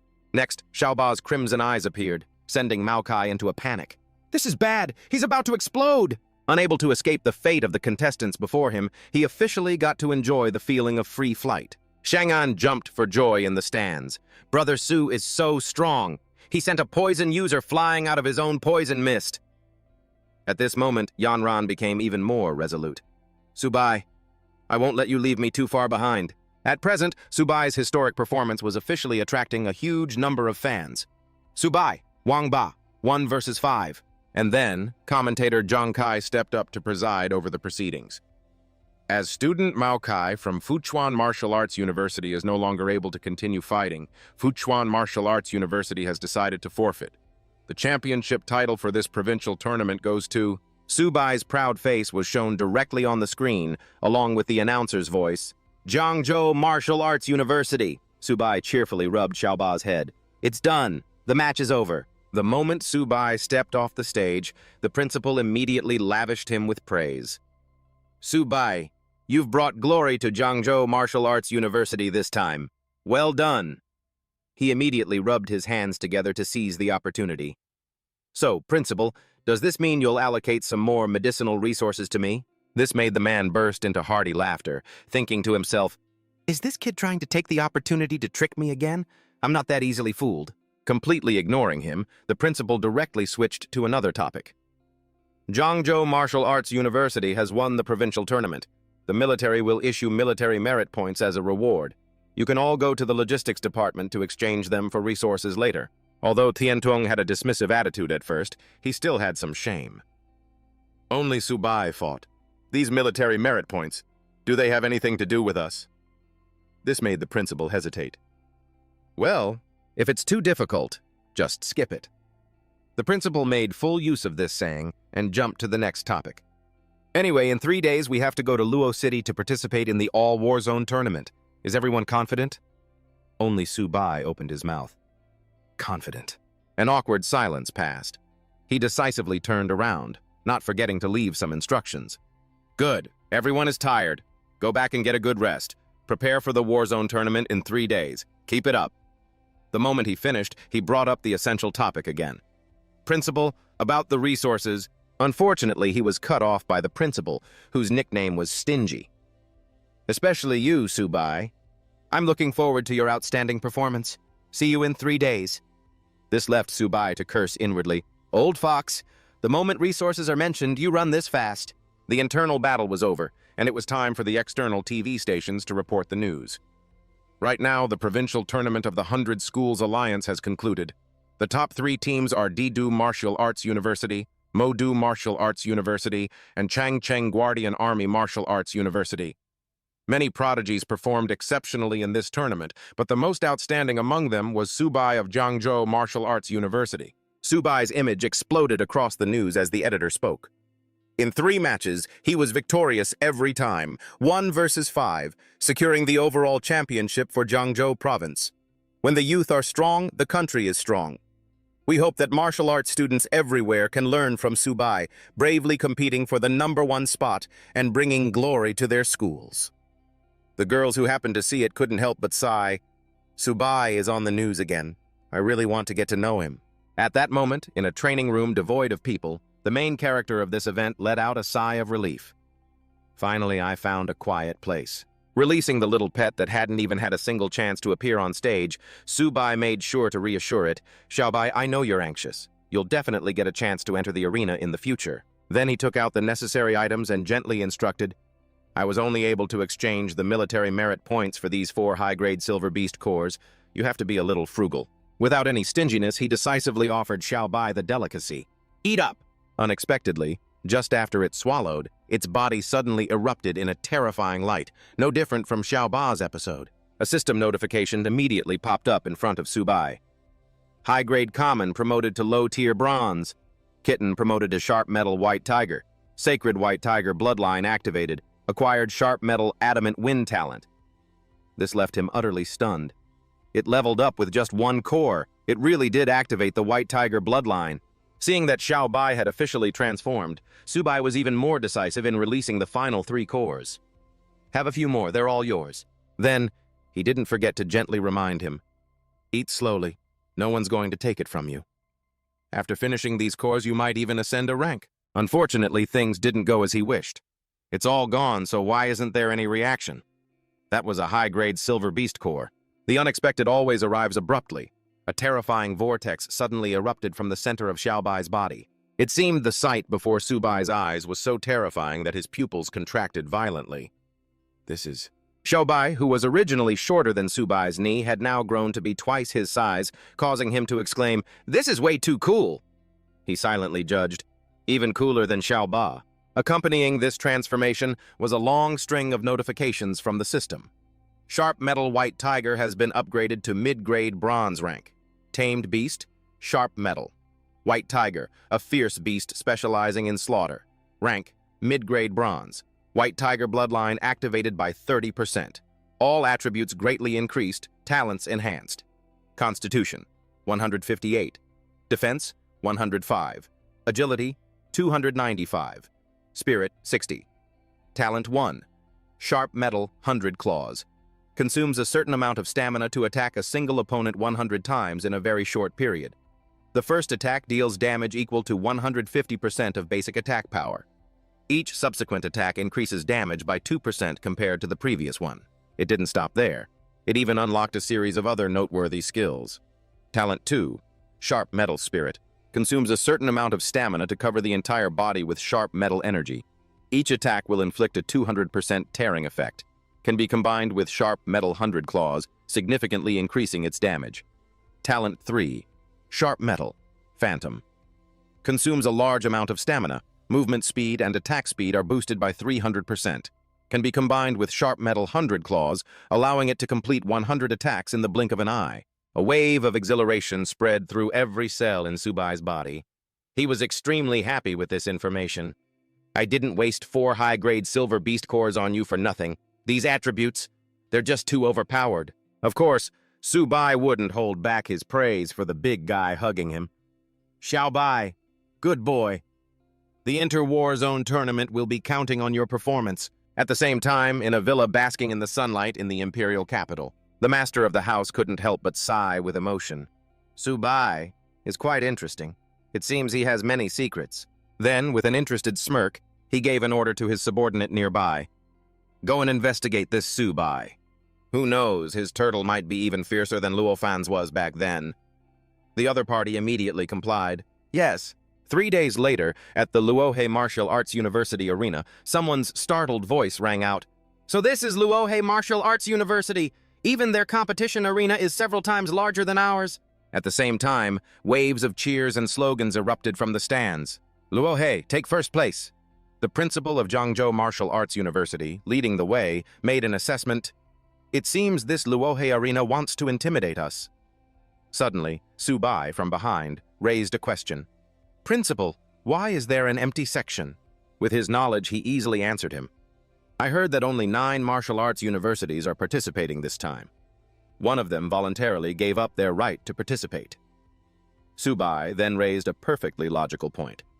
If only 9 universities are participating, then during the random draw, won't one school get a bye? The principal nodded. That's right. Now we'll just see who gets lucky.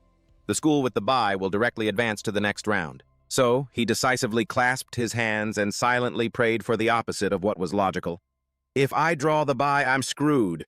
I was hoping to fight a few more matches to earn merit points for that greedy mouth of his. Meanwhile, Qing Shu, after a moment of idleness, finally couldn't hold it in anymore. Principal, this time no matter what, please allow me to fight. Following that, Wang Qing also jumped out resolutely. That's right, Principal. We also request to fight. Of course, the principal wouldn't ignore this obvious request. All right, students, rest assured. This time, everyone will have a chance to compete. Let's wait for Subai to draw the lots first. From the projection screen, the announcer quickly announced, All right, the draw is complete. I will now announce the matches. The first match, Luohe Martial Arts University versus Fuchuan Martial Arts University. All hope was lost.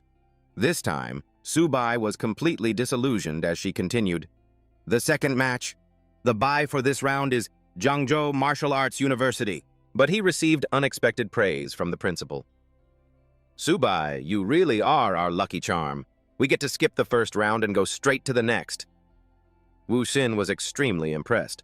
Your luck is amazing. You should try buying a lottery ticket. The person in question, however, was utterly dejected. How could I be so unlucky? I really drew the bye. I want to fight. Without letting too much time pass, the battles between the universities officially began. The first round of matches has started. It seems the contestant from Fuchuan Martial Arts University is having some difficulty defending. The contestant from Luohe Martial Arts University is seizing the opportunity, attacking even more fiercely. 2 hours later, things finally came to a close as the announcer spoke. The first round of matches, the round of 8 into 4, has concluded. Following are the results of the second round draw. Next, she was stunned by the information she received. The bye for this round is still Zhangzhou Martial Arts University. The audience below was startled and immediately came to a conclusion. What? There's definitely something fishy going on here. It didn't stop there. Everyone was so annoyed they had to question it repeatedly. What kind of luck is this? Zhangzhou Martial Arts University has done nothing but sit in the audience and watch. How did they manage that?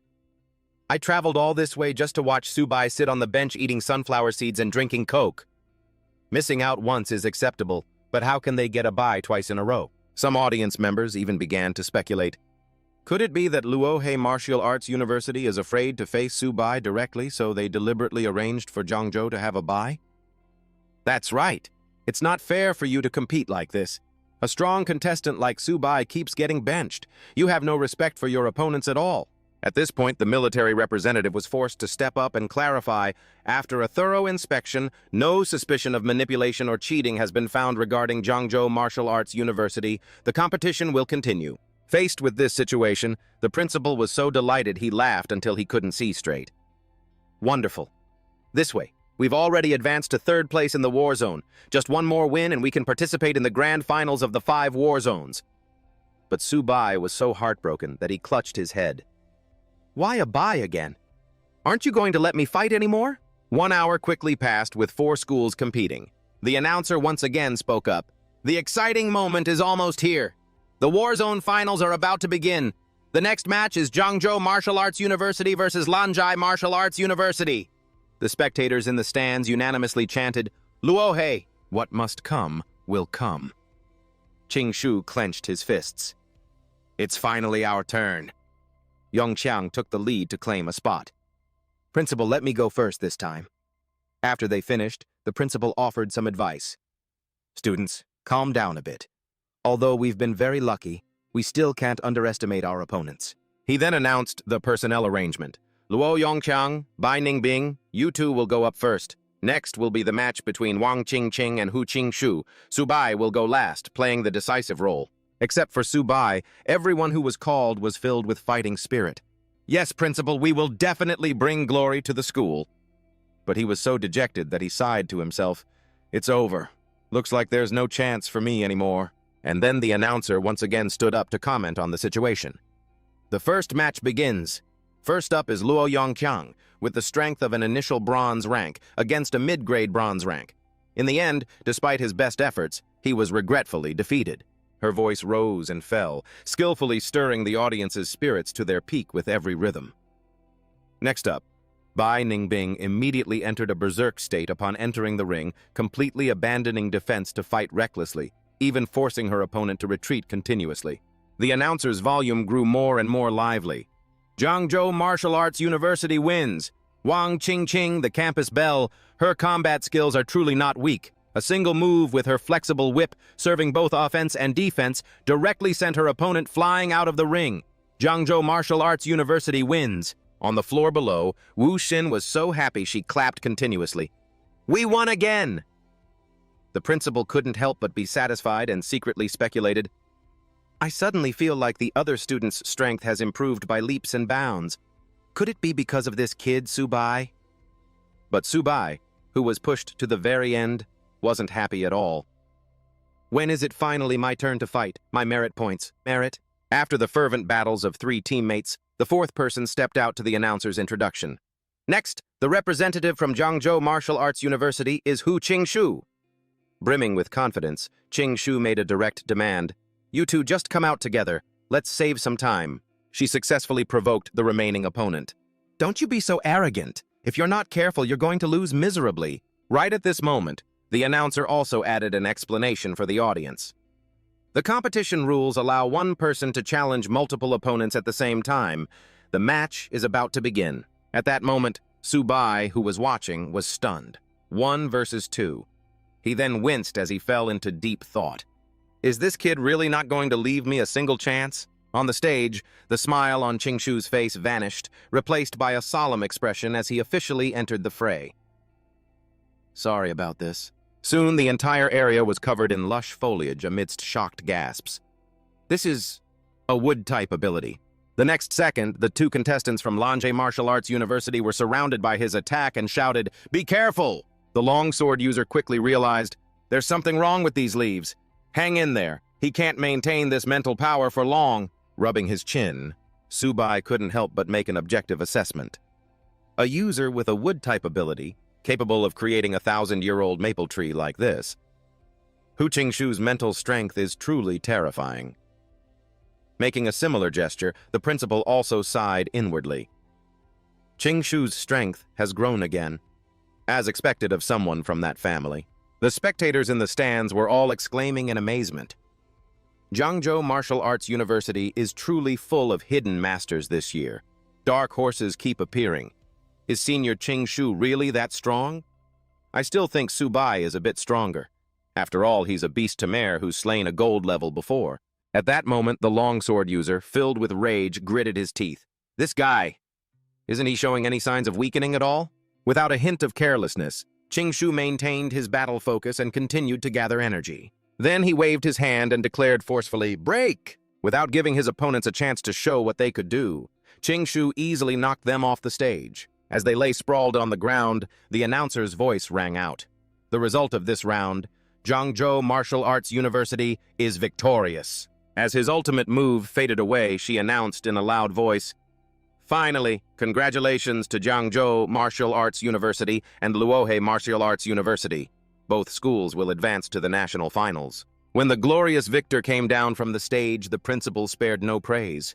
Ching Shu, your performance this time exceeded everyone's expectations. It was brilliant. He replied calmly, "Thank you, principal." And then, the principal's tone suddenly changed. However, the one who contributed the most in this round was... He then turned his gaze to the person beside him and announced, "Student Su Bai." This left Su Bai completely dumbfounded. What? I'm the MVP? Is he mocking me for not fighting? Afterwards, the principal explained his reasoning, leaving the group in front of him speechless. If Su Bai hadn't gotten buys for 2 consecutive rounds, we wouldn't have won so easily. He then decisively ended the topic. All right, everyone's tired. Go back and get some rest. In 1 week, we will participate in the national finals. This time, in addition to the merit rewards you students have earned in the competition, the school will also give you abundant resources as a reward for your development. Those words successfully boosted the morale of the Zhangzhou contestants. That's great! Long live the principal. Meanwhile, Su Bai was busy thinking. I didn't get anything out of this. I have to find a way to get some resources for those 2 little gluttons. At that moment, in the Lin family home, a voice called out as Yanran was relentlessly practicing her moves on a group of robots. "Yanran, time to eat, too." Her feet never stopped moving as she replied, "Uncle Wen Yuan, I'm not hungry. I want to train for another hour." Wen Yuan couldn't help but shake his head at her stubbornness. This kid, ever since Su Bai started participating in the 100 Schools tournament, all she does is watch his matches and train diligently, neglecting everything else. She really doesn't understand the principle of balancing work and rest. Honestly. Suddenly remembering something, Yanran took a moment while dodging a robot's attack to turn and ask, "Oh, right, Uncle Wen Yuan. The medicine you gave me is almost gone. Can you help me ask my dad for some more? I want to improve my strength as fast as possible." Helpless against his niece, he agreed and couldn't help but sigh. All right. Many of the top families in Didu have asked your father for a marriage alliance, but you rejected them all. I really don't know what kind of love potion Su Bai has given you. 7 days later at Modu Martial Arts University, the place was bustling with people, and not just students. The visitors couldn't help but be amazed by the school's wealth.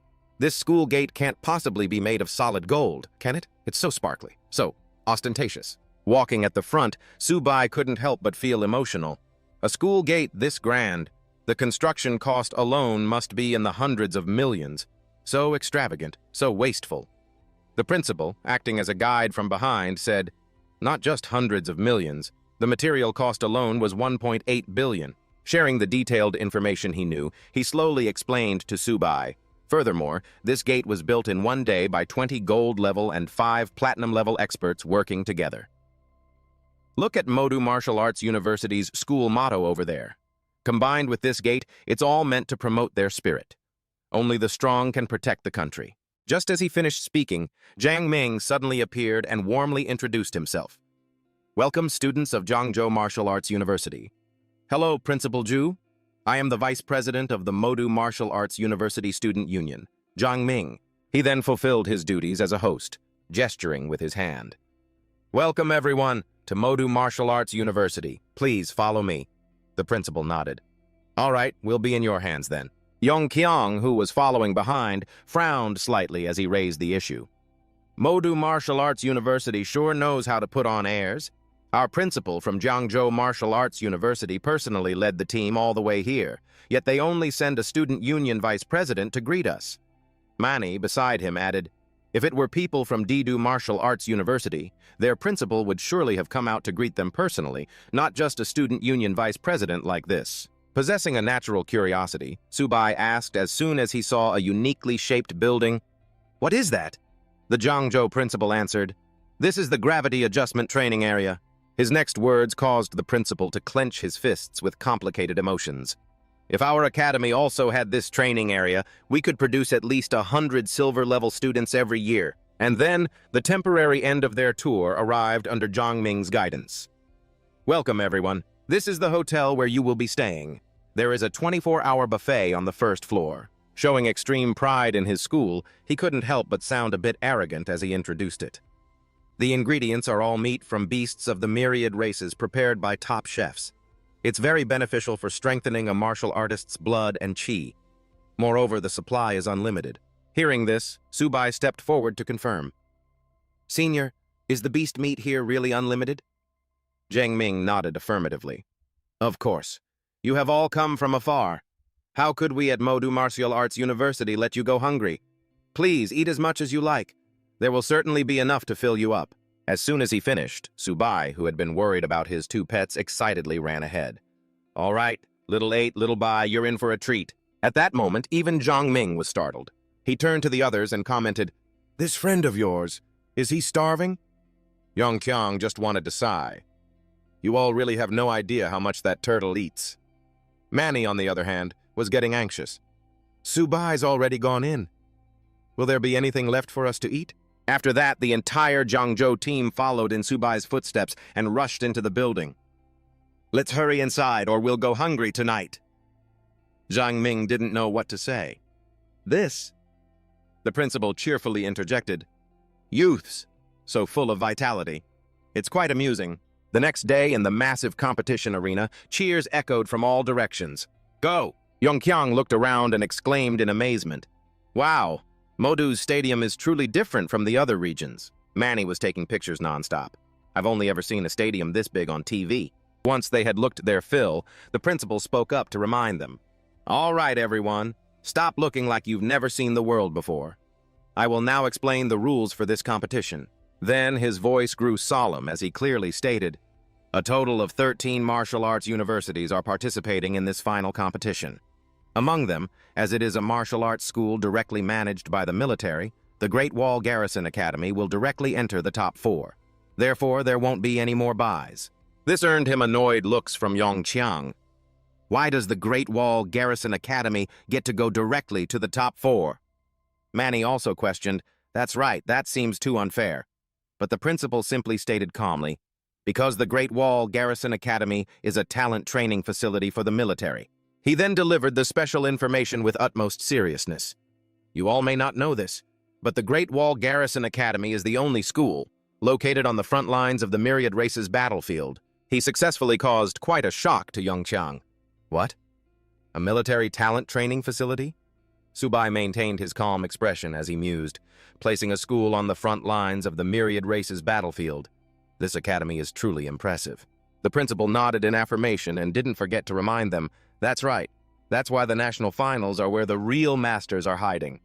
You absolutely must not underestimate anyone. Tobak will still go first, and Ho Tanthu will be our anchor. The students had no objections. All right, Zhangzhou Martial University will definitely win. What was bound to happen, happened. The host officially walked out and spoke, Teachers and students, if I could have your quiet attention for a moment, the inter-university tournament finals are about to begin. Following that, information about the matches was displayed on the screen. First match, Zhangzhou Martial University versus Huangtun Martial University. Second match, Capital Martial University versus East China Martial University. Third match, Metro Martial University versus Namkim Martial University. The host's voice echoed throughout the venue. Here are the results of the first round draw. The 3 matches will be conducted simultaneously. Seeing the data on the screen, the principal remarked with a sigh of relief. Our luck isn't bad. We didn't run into the top 3 martial universities in the first round. Hearing this, Vin Kong quickly volunteered. Huangtun Martial University's level isn't much different from ours.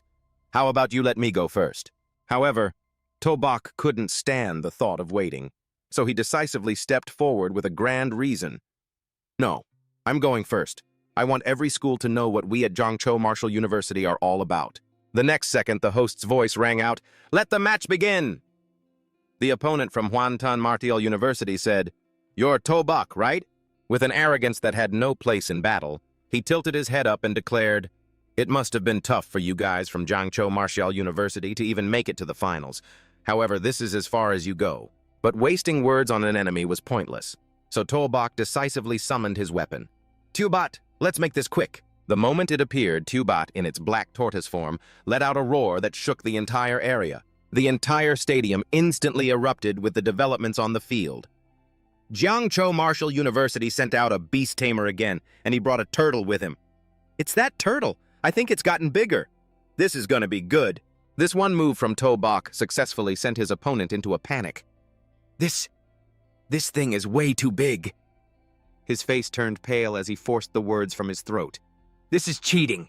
Before he could do anything, he was sent flying with an indignant scream, "I don't accept this!" Unexpectedly, he even managed to startle Tobak, who exclaimed in genuine shock, "You're that weak? I haven't even taken out my peanuts yet." At the same time, the spectators were buzzing with discussion. Isn't Beast Taming a pretty useless class? Defeating a martial artist of a higher rank? Why does it look so easy? Even though he had defeated his enemy in an instant, many people were still unconvinced. This is the national final, and Tobak brought a small stool with him. He's looking down on his opponent way too much. However, opinions varied, so of course other audience members spoke up to refute. You haven't seen Tobak's previous matches, have you? That defensive turtle. Its power is terrifying. It's definitely silver rank. That's right. If you had a pet that strong, you could easily defeat bronze rank martial artists and be just as arrogant. On the stage, Tobak casually ate his peanuts, ignoring the annoyed tone of the next Hwantan Martial University contestant. Aren't you from Jiangzhou Martial University being a little too insulting? Overflowing with aggression, she charged forward with a similar declaration as the last guy. I'm going to teach you a lesson. But he couldn't be bothered to care. This comic is pretty good. I've got to hit the like button. In the blink of an eye, Teobat spat a breath of fire, sending the enemy flying as the host announced, Jiangzhou Martial University, Tobak wins. Below the stage, Vinkung couldn't help but question it. Eating peanuts is one thing, but bringing his own little stool. Is this the attitude he was talking about? The principal also made his assessment of the situation. This Tobak is way too arrogant, humiliating his opponent like that. But in truth, it was an immense feeling of satisfaction to be able to show off in front of his colleagues. How am I ever going to have dinner with Principal Tran from Hwantan Martial University again? However, Then Tu, who was beside him, calmly threw cold water on his excitement. Don't celebrate too soon. Tobak might be facing a strong opponent. Isn't that the captain of Capital Martial University? On the adjacent stage, the contestant from East China Martial University charged at the capital's captain with a ferocious look. With just one clash between the two, the intense firepower caused the area to explode in a cloud of thick smoke. The host's voice rang out as soon as the white smoke cleared. Capital Martial University wins! Tu Hien calmly retracted his energy and said nonchalantly, without a hint of sincerity, Guess I used a little too much force. Sorry about that. A cold sweat ran down his cheek. The principal's joy was gone, replaced by intense stress. He's the fire attribute martial artist from Capital Martial University. Moreover, he's at the peak of silver rank. Vinkung's eyes widened at the scene before him. A silver rank fire attribute martial artist. So this is the power of Capital Martial University. It's truly terrifying. Thanthu directly gave her final conclusion. If it weren't for the Great Wall Garrison Academy, I'm afraid only Metro Martial University could compete with Capital Martial University.